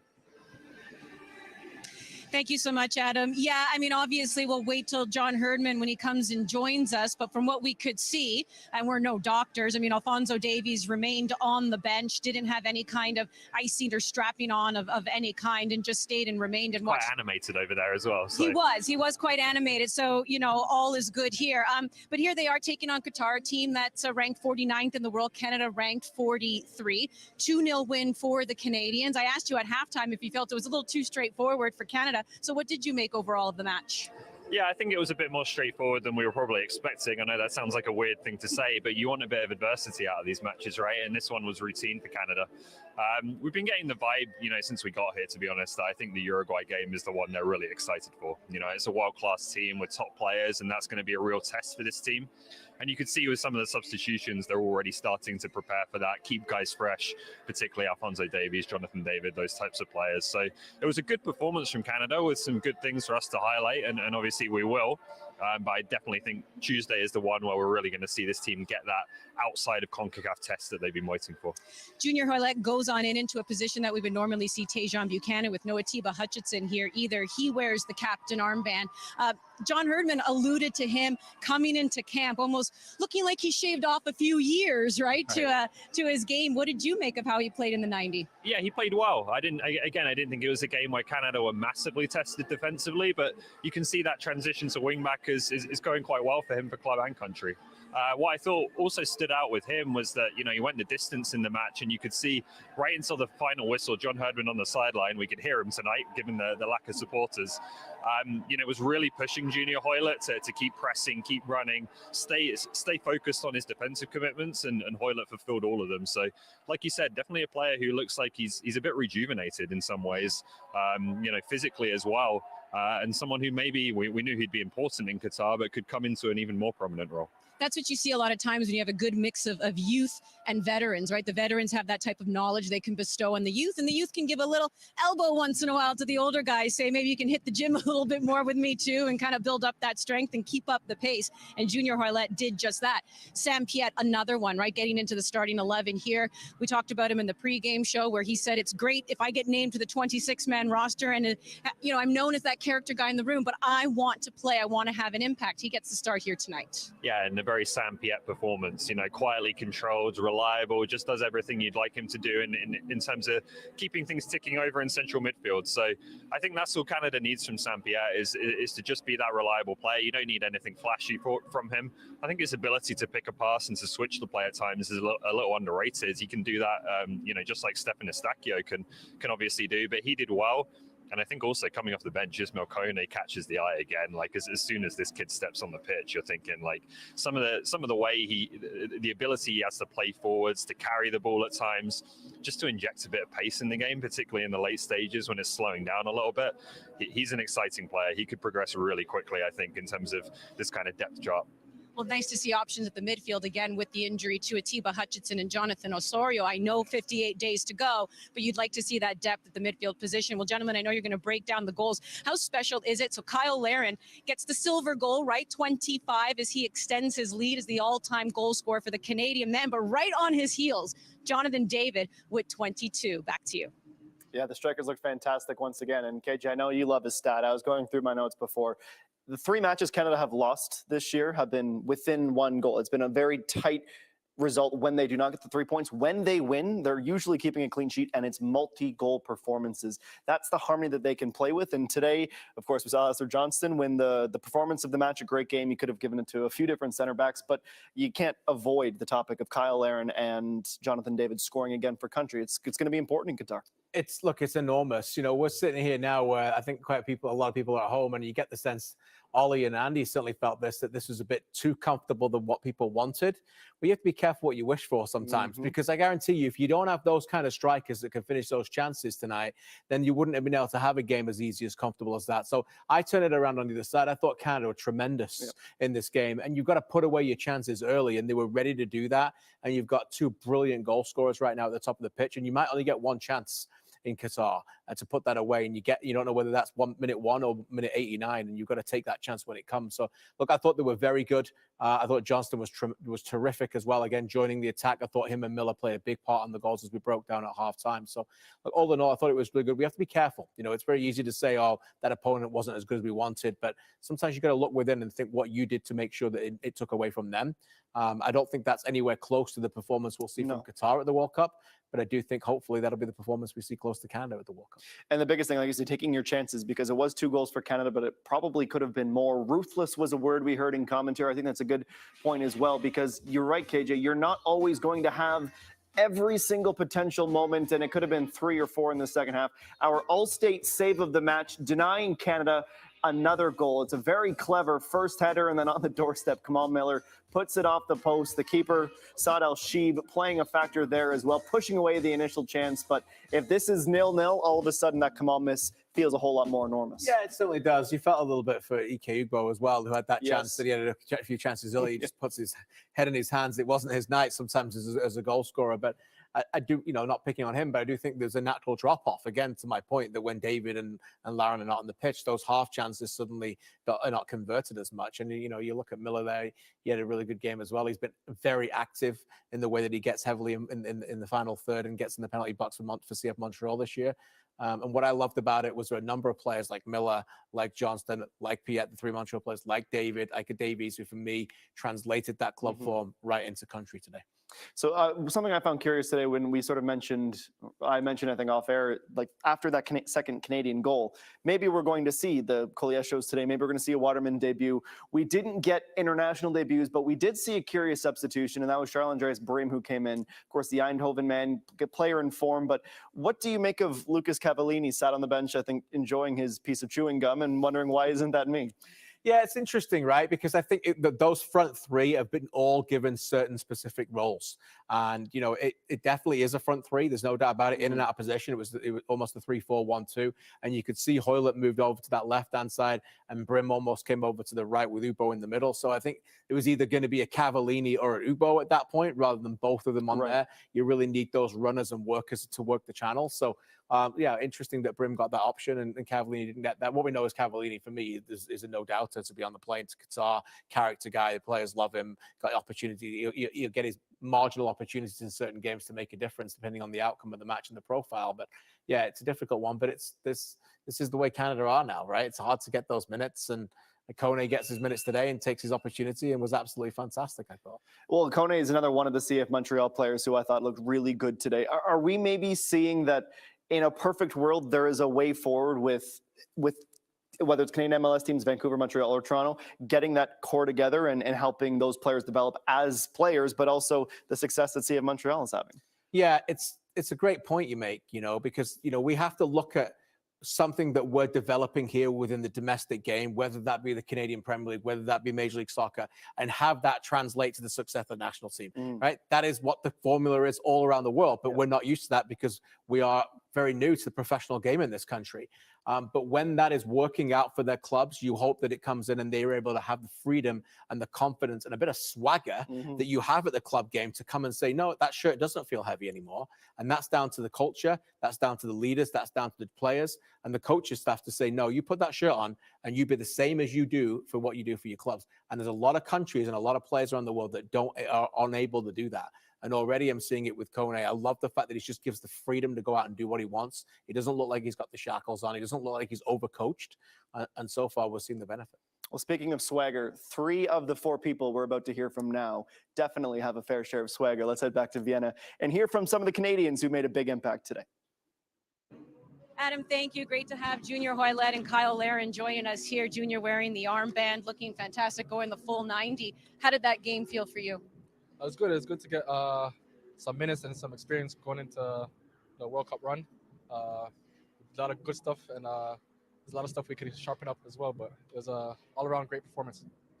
Kyle, when you've got Alfonso and Johnny either side of you, and then a player like Junior playing wing-back as well now, it must feel pretty good as a striker in terms of the creativity in the team.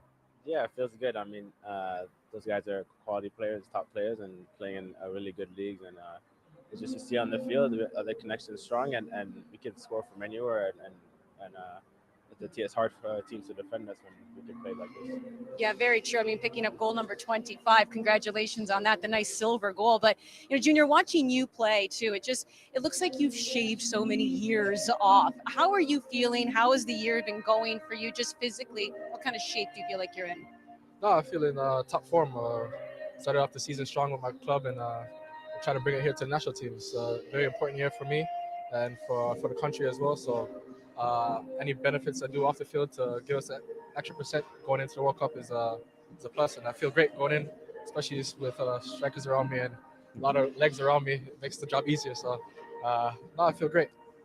We know Canada's been a really dangerous kind of transitional team, but you guys played some really quality football in possession tonight as well. Maybe just walk us through that first goal, Kyle, and how it unfolded. Yeah, I think we came from the right side playing the ball around and switched it to the left. Fonzie got the ball in the middle, put it outside, and Sam just put in a great ball. And then I scored a lot at the back post in my years, and it felt good to score again. But we're confident on the ball.